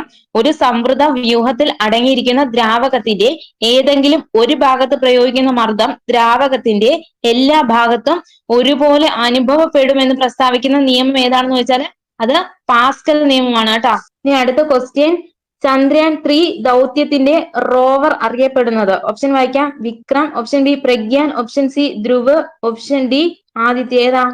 അത് ഓപ്ഷൻ ബി പ്രഗ്യാൻ ആണ് കേട്ടോ. ചന്ദ്രയാൻ 3 ദൗത്യത്തിന്റെ റോവർ എന്ന് പറയുന്നത് പ്രഗ്യാൻ ആണ്. ഇനി അടുത്ത ക്വസ്റ്റ്യൻ, ദ്രവ്യത്തിന്റെ 5ാമത്തെ അവസ്ഥ ഏത്? ഓപ്ഷൻ വായിക്കാം. Option A plasma, option B വാതകം, option C Bose Einstein condensate, option D ദ്രാവകം. അത് option C Bose Einstein condensate ആണ് കേട്ടോ. ഇനി അടുത്ത ക്വസ്റ്റ്യൻ, ഗൺ മെറ്റലിൽ അടങ്ങിയ ലോഹങ്ങൾ? ഓപ്ഷൻ വായിക്കാം. Copper, zinc, nickel. Option B പറയുന്നത് copper, tin, zinc. Option C പറയുന്നത് copper, lead, silver. Option D പറയുന്നത് കോപ്പർ, അയൺ, ക്രോമിയം. ഏതാണ് ഗൺ മെറ്റലിൽ അടങ്ങിയ ലോഹങ്ങള്? ഓപ്ഷൻ ഒന്നുകൂടെ വായിക്കാം. Option A copper, zinc, nickel. Option B പറയുന്നത് copper, tin, zinc. Option C copper, lead, silver. Option D പറയുന്നത് കോപ്പർ, അയൺ, ക്രോമിയം. അത് ഓപ്ഷൻ ബി ആണ്. Copper, tin, zinc. ഗൺ മെറ്റലിൽ അടങ്ങിയ ലോഹങ്ങൾ ഏതൊക്കെയാണെന്ന് ചോദിച്ചാൽ അത് കോപ്പർ, ടിന്ന്, സിങ്ക് ആണ് കേട്ടോ. ഇനി ബെൽ മെറ്റലിൽ അടങ്ങിയിരിക്കുന്ന ലോഹങ്ങൾ ഏതൊക്കെയാണ്? ബെൽ മെറ്റല് അത് ചെമ്പും ടിന്നും ആണ് കേട്ടോ. ചെമ്പും ടിന്നും ആണ് ബെൽ മെറ്റലിൽ അടങ്ങിയിരിക്കുന്ന ലോഹങ്ങള്. ഇനി ഫ്യൂസ് വയറിൽ അടങ്ങിയിരിക്കുന്ന ലോഹങ്ങൾ ഏതൊക്കെയാണ്? ഫ്യൂസ് വയറിൽ അത് ടിന്നും ലഡും ആണ് കേട്ടോ. ഫ്യൂസ് വയറില് ടിന്നും ലഡും ആണ്. ഇനി സ്റ്റീൽ അഥവാ ഉരുക്കില്, സ്റ്റീലിൽ അടങ്ങിയിരിക്കുന്ന ലോഹ സങ്കരങ്ങൾ ഏതൊക്കെയാണെന്ന് വെച്ചാൽ അത് ഇരുമ്പും കാർബണും ആണ് കേട്ടോ. സ്റ്റീലിൽ അടങ്ങിയിരിക്കുന്നത് ഇരുമ്പും കാർബണും ആണ്. ഇനി അൽനിക്കോയിൽ അടങ്ങിയിരിക്കുന്ന ലോഹ സങ്കരങ്ങൾ ഏതൊക്കെയാണെന്ന് വെച്ചാൽ അലൂമിനിയം, നിക്കല്, ഇരുമ്പ്, കൊബാൾട്ട്. ഏതൊക്കെയാണ്? അൽനിക്കോയിൽ അടങ്ങിയിരിക്കുന്ന ലോഹ സങ്കരങ്ങളാണ് അലൂമിനിയം, നിക്കല്, ഇരുമ്പ്, കൊബാൾട്ട്. നിക്രോമിൽ അടങ്ങിയിരിക്കുന്ന ലോഹ സങ്കരങ്ങൾ ഏതൊക്കെയാണെന്ന് ചോദിച്ചാല് അത് നിക്കല്, ഇരുമ്പ്, ക്രോമിയം. നിക്രോമിലാണെങ്കിൽ നിക്കൽ, ഇരുമ്പ്, ക്രോമിയം. ഉരുളൻകിഴങ്ങ് പോലെയുള്ള വിളകൾക്ക് അനുയോജ്യമായ മണ്ണിന്റെ pH? ക്വസ്റ്റ്യൻ ഒന്നുകൂടെ പറയാം. ഉരുളൻകിഴങ്ങ് പോലുള്ള വിളകൾക്ക് അനുയോജ്യമായ മണ്ണിന്റെ pH? ഓപ്ഷൻ വായിക്കാം. ഓപ്ഷൻ എ 5, ഓപ്ഷൻ ബി 7 മുതൽ 8 വരെ, option C 6.5 to 7.2, option D 8. ഏതാണ്? അത് ഓപ്ഷൻ എ 5 ആണ് കേട്ടോ. ഉരുളൻകിഴങ്ങ് പോലെയുള്ള വിളകൾക്ക് അനുയോജ്യമായ മണ്ണിന്റെ pH എത്രയാണെന്ന് വെച്ചാല് അത് 5 ആണ്. ഇനി pH സ്കെയിൽ കണ്ടെത്തിയത് ആരാണ്? pH സ്കെയില് കണ്ടെത്തിയ വ്യക്തി ആരാണ്? അത് സൊറാൻസൺ ആണ് കേട്ടോ. സൊറാൻസൺ pH സ്കെയിൽ കണ്ടെത്തിയ വ്യക്തിയാണ് സൊറാൻസൺ. pHന്റെ പൂർണ്ണ രൂപം ഏത് പേരിലാണ് അറിയപ്പെടുന്നത്? pHന്റെ പൂർണ്ണ രൂപം അത് പൊട്ടൻഷ്യൽ ഓഫ് ഹൈഡ്രജൻ ആണ് കേട്ടോ. pHന്റെ പൂർണ്ണ രൂപം എന്ന് പറയുന്നത് പൊട്ടൻഷ്യൽ ഓഫ് ഹൈഡ്രജൻ ആണ്. pH സ്കെയിലിൽ രേഖപ്പെടുത്തിയിട്ടുള്ള മൂല്യം എത്ര മുതൽ എത്ര വരെയാണ്? pH സ്കെയിലിൽ രേഖപ്പെടുത്തിയിട്ടുള്ള മൂല്യം എത്രയാണെന്ന് വെച്ചാൽ അത് 0 മുതൽ 14 വരെയാണ് കേട്ടോ. pH മീറ്ററിന്റെ ഏറ്റവും പ്രധാന ഭാഗം ഏതാണെന്ന് വെച്ചാൽ അത് പ്രോബ് ആണ്. pH മീറ്ററിന്റെ ഏറ്റവും പ്രധാന ഭാഗം ഏതാണെന്ന് വെച്ചാൽ അത് പ്രോബ് ആണ്. ഇനി നിർവീര്യ വസ്തുവിന്റെ pH മൂല്യം എത്രയാണ്? നിർവീര്യ വസ്തുവിന്റെ pH മൂല്യം അത് 7 ആണ് കേട്ടോ. 7. pH മൂല്യം 7ന് മുകളിലാണെങ്കിൽ ആൽക്കലി സ്വഭാവവും pH മൂല്യം 7ന് താഴെയാണെങ്കിൽ ആസിഡ് സ്വഭാവവും ഉണ്ടാകും കേട്ടോ. pH മൂല്യം 7ന് മുകളിലാണെങ്കിൽ ആൽക്കലി സ്വഭാവവും pH മൂല്യം 7ന് താഴെയാണെങ്കിൽ അത് ആസിഡ് സ്വഭാവവും ആയിരിക്കും. ഇനി pH 5നോട് അടുത്ത മണ്ണിൽ അനുയോജ്യമായി കൃഷി ചെയ്യാവുന്ന ഒരു വിളയാണ് ഉരുളൻകിഴങ്ങ് എന്ന് പറയുന്നത്. ബഹുഭൂരിപക്ഷം വിളകളുടെയും കൃഷിക്ക് അനുയോജ്യമായ മണ്ണിന്റെ pH എത്രയാണെന്ന് വെച്ചാൽ അത് pH 6.5 മുതൽ 7.2 വരെയാണ് കേട്ടോ. ബഹുഭൂരിപക്ഷം വിളകളുടെയും കൃഷിക്ക് അനുയോജ്യമായ മണ്ണിന്റെ pH എത്രയാണെന്ന് വെച്ചാൽ അത് pH 6.5 മുതൽ 7.2 വരെയാണ്. ഇനി ഹൈഡ്രോക്ലോറിക് ആസിഡിന്റെ pH മൂല്യം എത്രയാണ്? ഹൈഡ്രോക്ലോറിക് ആസിഡിന്റെ pH മൂല്യം അത് 2 ആണ് കേട്ടോ. 2. ജലത്തിന്റെ pH മൂല്യം എത്രയാണ്? ജലം അത് 7 ആണ്. രക്തത്തിൽ എത്രയാണ്? രക്തം അത് 7.4 ആണ് കേട്ടോ. രക്തത്തില് 7.4 ആണ് pH മൂല്യം. ഇനി നാരങ്ങ വെള്ളത്തില് 2.4 ആണ് കേട്ടോ. നാരങ്ങ വെള്ളത്തില് 2.4 ആണ് pH മൂല്യം. പാലില് 6.5. പാലില് 6.5. ഇനി അടുത്ത ക്വസ്റ്റ്യൻ, ഫ്രീസിംഗ് മിശ്രിതം ഉണ്ടാക്കാൻ ഉപയോഗിക്കുന്ന ലവണം. ഓപ്ഷൻ വായിക്കാം. Option A table salt, option B blue vitriol, option C gypsum, option D silver. Question ഒന്നുകൂടെ പറയാം. ഫ്രീസിംഗ് മിശ്രിതം ഉണ്ടാക്കാൻ ഉപയോഗിക്കുന്ന ലവണം. ഓപ്ഷൻ ഒന്നുകൂടെ പറയാം. Table salt, option B blue vitriol, option C gypsum, option D silver. അത് ഓപ്ഷൻ എ ടേബിൾ സാൾട്ട് ആണ് കേട്ടോ. Table salt. ഇനി അടുത്ത ക്വസ്റ്റ്യൻ, ദ്രവ്യത്തിന്റെ ഏത് അവസ്ഥയാണ് 2023 കണ്ടെത്തിയത്? ഓപ്ഷൻ വായിക്കാം. Option A boss Einstein condensate, option B fermionic condensate, option C quark gluon plasma, option D ചിറാൽ boss liquid state. ഏതാണ്? ദ്രവ്യത്തിന്റെ ഏത് അവസ്ഥയാണ് 2023 കണ്ടെത്തിയത് എന്ന് ചോദിച്ചാല് അത് option D ചിറാൽ boss liquid state ആണ്. ഇനി ദ്രവ്യത്തിന്റെ 9ാമത്തെ അവസ്ഥ ഏതാണെന്ന് വെച്ചാൽ ഏതാ? ദ്രവ്യത്തിന്റെ 9ാമത്തെ അവസ്ഥ അത് ജാൻ ടെല്ലർ മെറ്റൽ ആണ്. ജാൻ ടെല്ലർ മെറ്റൽ ആണ്. ദ്രവ്യത്തിന്റെ 9ാമത്തെ അവസ്ഥ ഏതാണെന്ന് വെച്ചാൽ അത് ജാൻ ടെല്ലർ മെറ്റൽ ആണ് കേട്ടോ. ഒരേ സമയം വൈദ്യുത ചാലകമായും വൈദ്യുത രോധിയായും അവതരിപ്പിക്കാൻ കഴിയുന്ന ദ്രവ്യരൂപം. അതായത് ഒരേ സമയം വൈദ്യുത ചാലകമായും വൈദ്യുത രോധിയായും അവതരിപ്പിക്കാൻ കഴിയുന്ന ദ്രവ്യരൂപം ഏതാണെന്ന് വെച്ചാൽ അത് ജാൻ ടെല്ലർ മെറ്റൽ ആണ്. ഇനി അടുത്ത ക്വസ്റ്റ്യൻ, ഇലക്ട്രിക് കാറുകളിൽ ഉപയോഗിക്കുന്ന ബാറ്ററികളിൽ അടങ്ങിയ പ്രധാന മൂലകം. ഓപ്ഷൻ വായിക്കാം. Option A magnesium, option B sodium, option C lithium, option D bromine. Electric കാറുകളിൽ ഉപയോഗിക്കുന്ന ബാറ്ററികളിൽ അടങ്ങിയ പ്രധാന മൂലകം ഏതാണ്? അത് ഓപ്ഷൻ സി ലിഥിയം ആണ് കേട്ടോ. ഇലക്ട്രിക് കാറുകളിൽ ഉപയോഗിക്കുന്ന ബാറ്ററികളിൽ അടങ്ങിയ പ്രധാന മൂലകം ഏതാണെന്ന് വെച്ചാൽ അത് ഓപ്ഷൻ സി ലിഥിയം ആണ്. ലിഥിയം. ഇനി അടുത്ത ക്വസ്റ്റ്യൻ, ചേരുംപടി ചേർക്കുക. ഓപ്ഷൻ എ പറയുന്നത് മിടുക്കർ കൈരണ്ടും ചേർത്ത് കൊട്ടിയാൽ നഗരങ്ങൾ തകർന്നേക്കും, മടിയരോട് കൈകോർക്കുമ്പോൾ കാലം അട്ടിമറിയും. ആരുടെ വരികളാണ്? ഇവിടെ ആൻസർ ആയിട്ട് വരുന്നത് ഓപ്ഷൻ എ ആണ് കേട്ടോ. ഓപ്ഷൻ എ ആണ്. അപ്പം നമുക്ക് നോക്കാം. മിടുക്കർ കൈരണ്ടും ചേർത്ത് കൊട്ടിയാൽ നഗരങ്ങൾ തകർന്നേക്കും, മടിയരോട് കോർക്കുമ്പോൾ കാലം അട്ടിമറിയും. ഇത് ആരുടെ വരികളാണെന്ന് വെച്ചാല് അത് PN ഗോപികൃഷ്ണൻ ആണ് കേട്ടോ. PN ഗോപികൃഷ്ണൻ.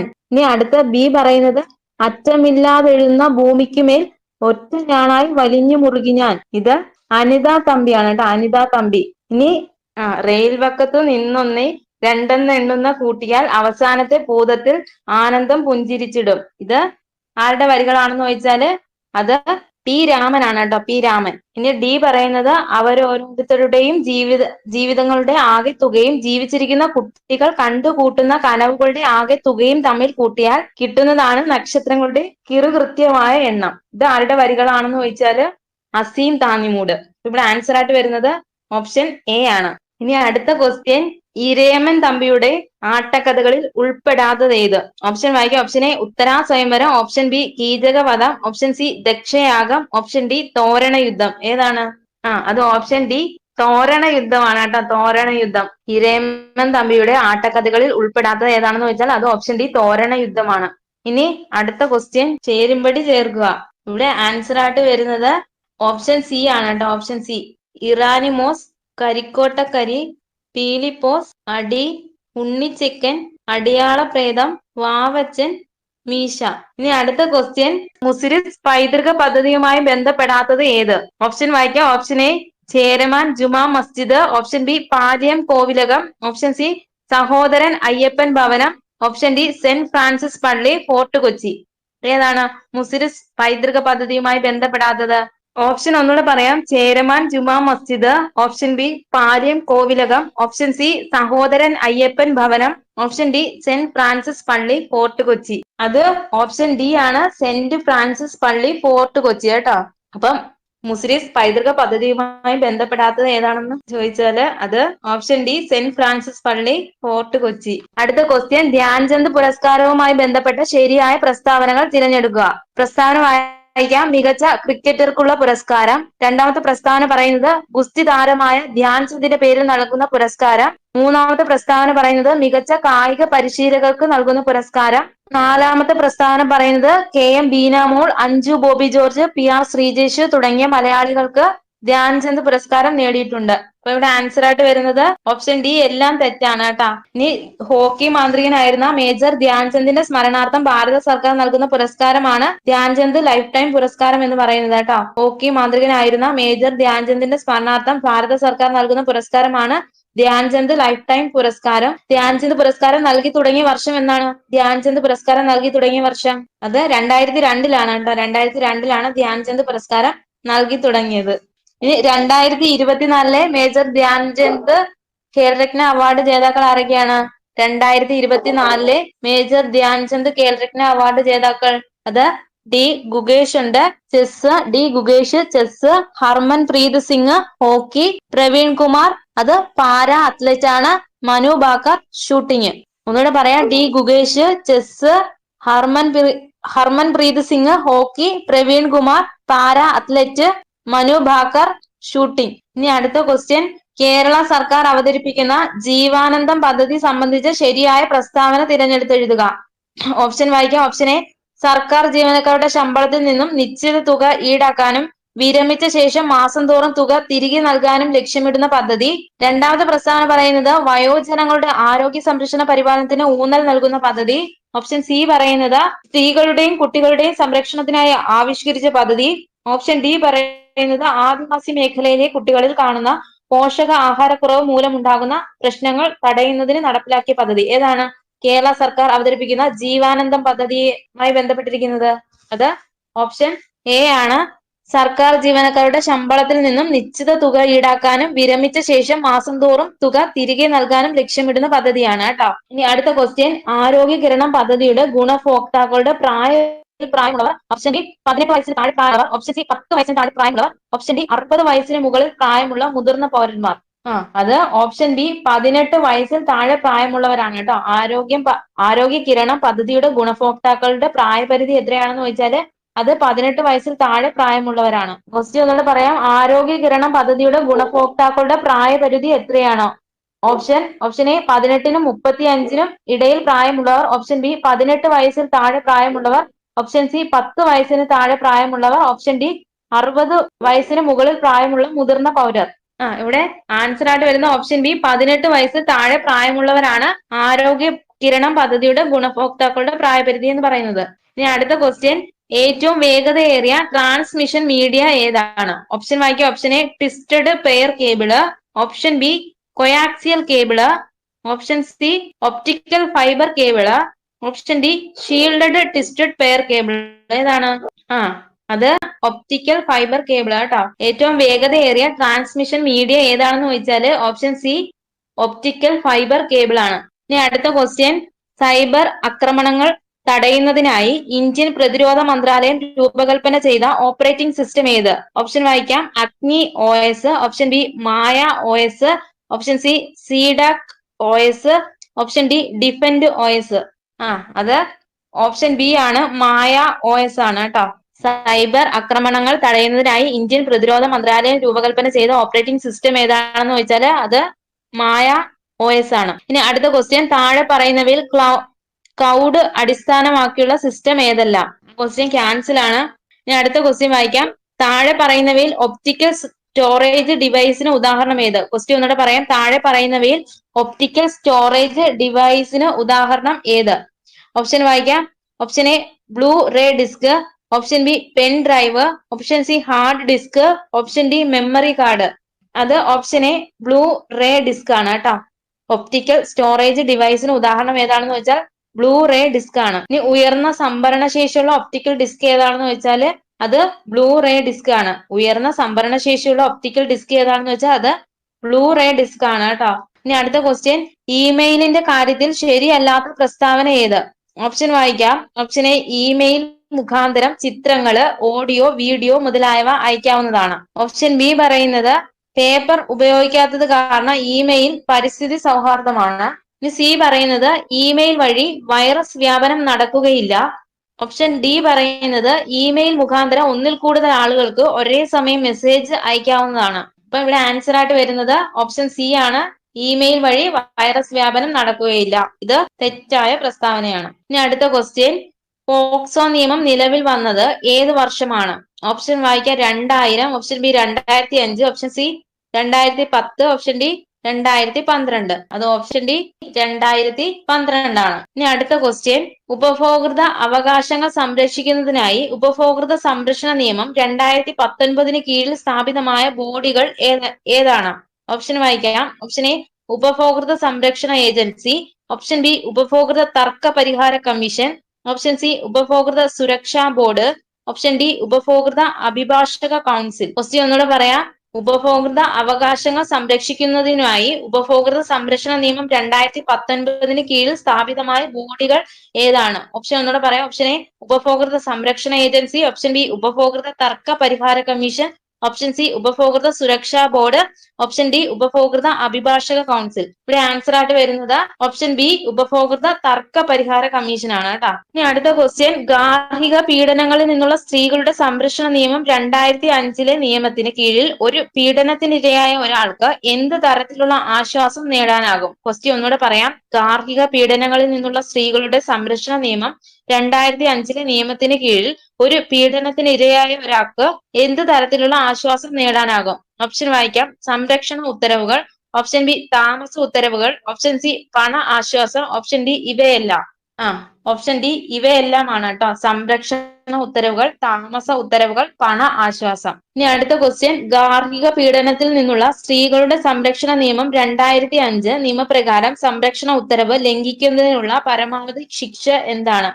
ഓപ്ഷൻ വായിക്കാം. ഓപ്ഷൻ എ പിഴ മാത്രം, ഓപ്ഷൻ ബി 6 മാസം വരെ തടവോ 10,000 രൂപ വരെ പിഴയോ അല്ലെങ്കിൽ രണ്ടും, ഓപ്ഷൻ സി പറയുന്നത് 1 വർഷം വരെ തടവോ 20,000 രൂപ വരെ പിഴയോ അല്ലെങ്കിൽ രണ്ടും, ഓപ്ഷൻ ഡി പറയുന്നത് 2 വർഷം വരെ തടവോ 1,00,000 രൂപ വരെ പിഴയോ അല്ലെങ്കിൽ രണ്ടും. ഗാർഹിക പീഡനത്തിൽ നിന്നുള്ള സ്ത്രീകളുടെ സംരക്ഷണ നിയമം 2005 നിയമപ്രകാരം സംരക്ഷണ ഉത്തരവ് ലംഘിക്കുന്നതിനുള്ള പരമാവധി ശിക്ഷ എന്താണെന്നാണ് ചോദ്യം. ഓപ്ഷൻ വായിക്കാം. ഓപ്ഷൻ എ പിഴ മാത്രം, ഓപ്ഷൻ ബി 6 മാസം വരെ തടവോ 10,000 രൂപ വരെ പിഴയോ അല്ലെങ്കിൽ രണ്ടും, ഓപ്ഷൻ സി പറയുന്നത് 1 വർഷം വരെ തടവോ 20,000 രൂപ വരെ പിഴയോ അല്ലെങ്കിൽ രണ്ടും, ഓപ്ഷൻ ഡി പറയുന്നത് 2 വർഷം വരെ തടവോ 1,00,000 രൂപ വരെ പിഴയോ അല്ലെങ്കിൽ. ഇവിടെ ആൻസർ ആയിട്ട് വരുന്നത് ഓപ്ഷൻ സി 1 വർഷം വരെ തടവോ 20,000 രൂപ വരെ പിഴയോ അല്ലെങ്കിൽ രണ്ടും കേട്ടോ. ഗാർഹിക പീഡനത്തിൽ നിന്നുള്ള സ്ത്രീകളുടെ സംരക്ഷണ നിയമം 2005 നിയമപ്രകാരം സംരക്ഷണ ഉത്തരവ് ലംഘിക്കുന്നതിനുള്ള പരമാവധി ശിക്ഷ എന്ന് പറയുന്നത് 1 വർഷം വരെ തടവോ 20,000 രൂപ വരെ പിഴയോ അല്ലെങ്കിൽ രണ്ടും. ഇനി അടുത്ത ക്വസ്റ്റ്യൻ, NHRC ചെയർപേഴ്സൺ ഉൾപ്പെടെ എത്ര അംഗങ്ങൾ ഉൾക്കൊള്ളുന്നു? NHRC chairperson, national human right commission, NHRC chairperson ഉൾപ്പെടെ ആകെ എത്ര അംഗങ്ങൾ ഉൾക്കൊള്ളുന്നു? ഓപ്ഷൻ വായിക്കാം. 3 അംഗങ്ങൾ, ഓപ്ഷൻ ബി 5 അംഗങ്ങൾ, ഓപ്ഷൻ സി 6 അംഗങ്ങൾ, ഓപ്ഷൻ ഡി 10 അംഗങ്ങൾ. അത് ഓപ്ഷൻ സി 6 അംഗങ്ങളാണ് കേട്ടോ. NHRC ചെയർപേഴ്സൺ ഉൾപ്പെടെ എത്ര അംഗങ്ങൾ ഉൾക്കൊള്ളുന്നു എന്ന് ചോദിച്ചാൽ അത് 6 അംഗങ്ങളാണ് കേട്ടോ. ഇനി അടുത്ത ക്വസ്റ്റ്യൻ, വിവരാവകാശ നിയമപ്രകാരം വിവരങ്ങൾ വെളിപ്പെടുത്തിയാൽ അത് നിഷേധിക്കാനാവുന്നതാണ്. ഓപ്ഷൻ എ പറയുന്നത് ഇന്ത്യയുടെ പരമാധികാരത്തെയും അഖണ്ഡതയും മുൻവിധി കാണിക്കുക. ഓപ്ഷൻ ബി സംസ്ഥാനത്തിന്റെ സാമ്പത്തിക താൽപര്യങ്ങളെ ബാധിക്കുന്നു. ഓപ്ഷൻ സി ഏതൊരു വ്യക്തിയുടെയും ജീവനോ ശാരീരിക സുരക്ഷയോ അപകടത്തിലാക്കുക. ഓപ്ഷൻ ഡി മുകളിൽ പറഞ്ഞവയെല്ലാം. സോറി, ആ ക്വസ്റ്റ്യൻ ക്യാൻസൽ ആക്കി. ഇവിടെ ക്വസ്റ്റ്യനായിട്ട് വരേണ്ടത് വിവരാവകാശ നിയമപ്രകാരം വിവരങ്ങൾ വെളിപ്പെടുത്താൻ പാടില്ലാത്തത് എന്നാണ് ചോദ്യം വരേണ്ടത് കേട്ടോ. അതിനാലാണ് ചോദ്യം ഒഴിവാക്കിയത്. വിവരാവകാശ നിയമത്തിൽ നിന്നും ഒഴിവാക്കപ്പെട്ടിട്ടുള്ള സ്ഥാപനങ്ങൾ ഏതൊക്കെയാണെന്ന് വെച്ചാൽ അത് ഇന്റലിജൻസ് ബ്യൂറോ ഉണ്ട്, ഡയറക്ടറേറ്റ് ഓഫ് റവന്യൂ ഇന്റലിജൻസ്, പിന്നെ നർക്കോട്ടിക് കൺട്രോൾ ബ്യൂറോ, പിന്നെ national security guard, Assam rifles, central reserve police force, border security force, aviation research centre. ഒന്നുകൂടെ പറയാം, വിവരാവകാശ നിയമത്തിൽ നിന്നും ഒഴിവാക്കപ്പെട്ടിട്ടുള്ള സ്ഥാപനങ്ങൾ ഏതൊക്കെയാണെന്ന് ഒന്നുകൂടെ പറയാം. Intelligence bureau, directorate of revenue intelligence, narcotic control bureau, aviation research centre, border security force, central reserve police force അഥവാ CRPF, പിന്നെ national security guard, Assam rifles, ഇതൊക്കെ. ഇനി വിവരാവകാശ നിയമം സംബന്ധിച്ച് വിവരങ്ങൾ ലഭ്യമാകുന്ന കാലയളവ് എത്രയാണെന്ന് ചോദിച്ചാല് അത് അപേക്ഷിക്കുന്ന തീയതി മുതൽ 20 വർഷം മുമ്പ് വരെയുള്ള വിവരങ്ങളാണ് കേട്ടോ.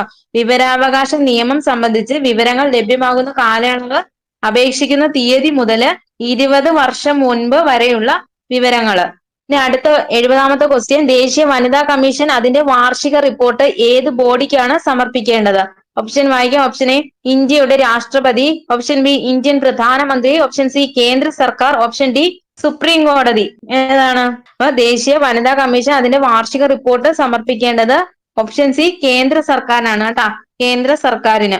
ഇനി ദേശീയ വനിതാ കമ്മീഷൻ അംഗങ്ങളെ പദവിയിൽ നിന്ന് നീക്കം ചെയ്യാൻ അധികാരമുള്ളതും കേന്ദ്ര സർക്കാരിനാണ് കേട്ടോ. ദേശീയ വനിതാ കമ്മീഷൻ അംഗങ്ങളെ പദവിയിൽ നിന്ന് നീക്കം ചെയ്യാൻ അധികാരമുള്ളത് കേന്ദ്ര സർക്കാരിനാണ്. നിലവിലെ ദേശീയ വനിതാ കമ്മീഷൻ ചെയർപേഴ്സൺ ആരാണ്? നിലവിലെ ദേശീയ വനിതാ കമ്മീഷൻ ചെയർപേഴ്സൺ അത് വിജയ കിഷോർ രഹത്കർ ആണ് കേട്ടോ. വിജയ കിഷോർ രഹത്കർ. നമ്മള് ഇന്ന് 70 ക്വസ്റ്റ്യൻ കംപ്ലീറ്റ് ആക്കിയിരിക്കുകയാണ്.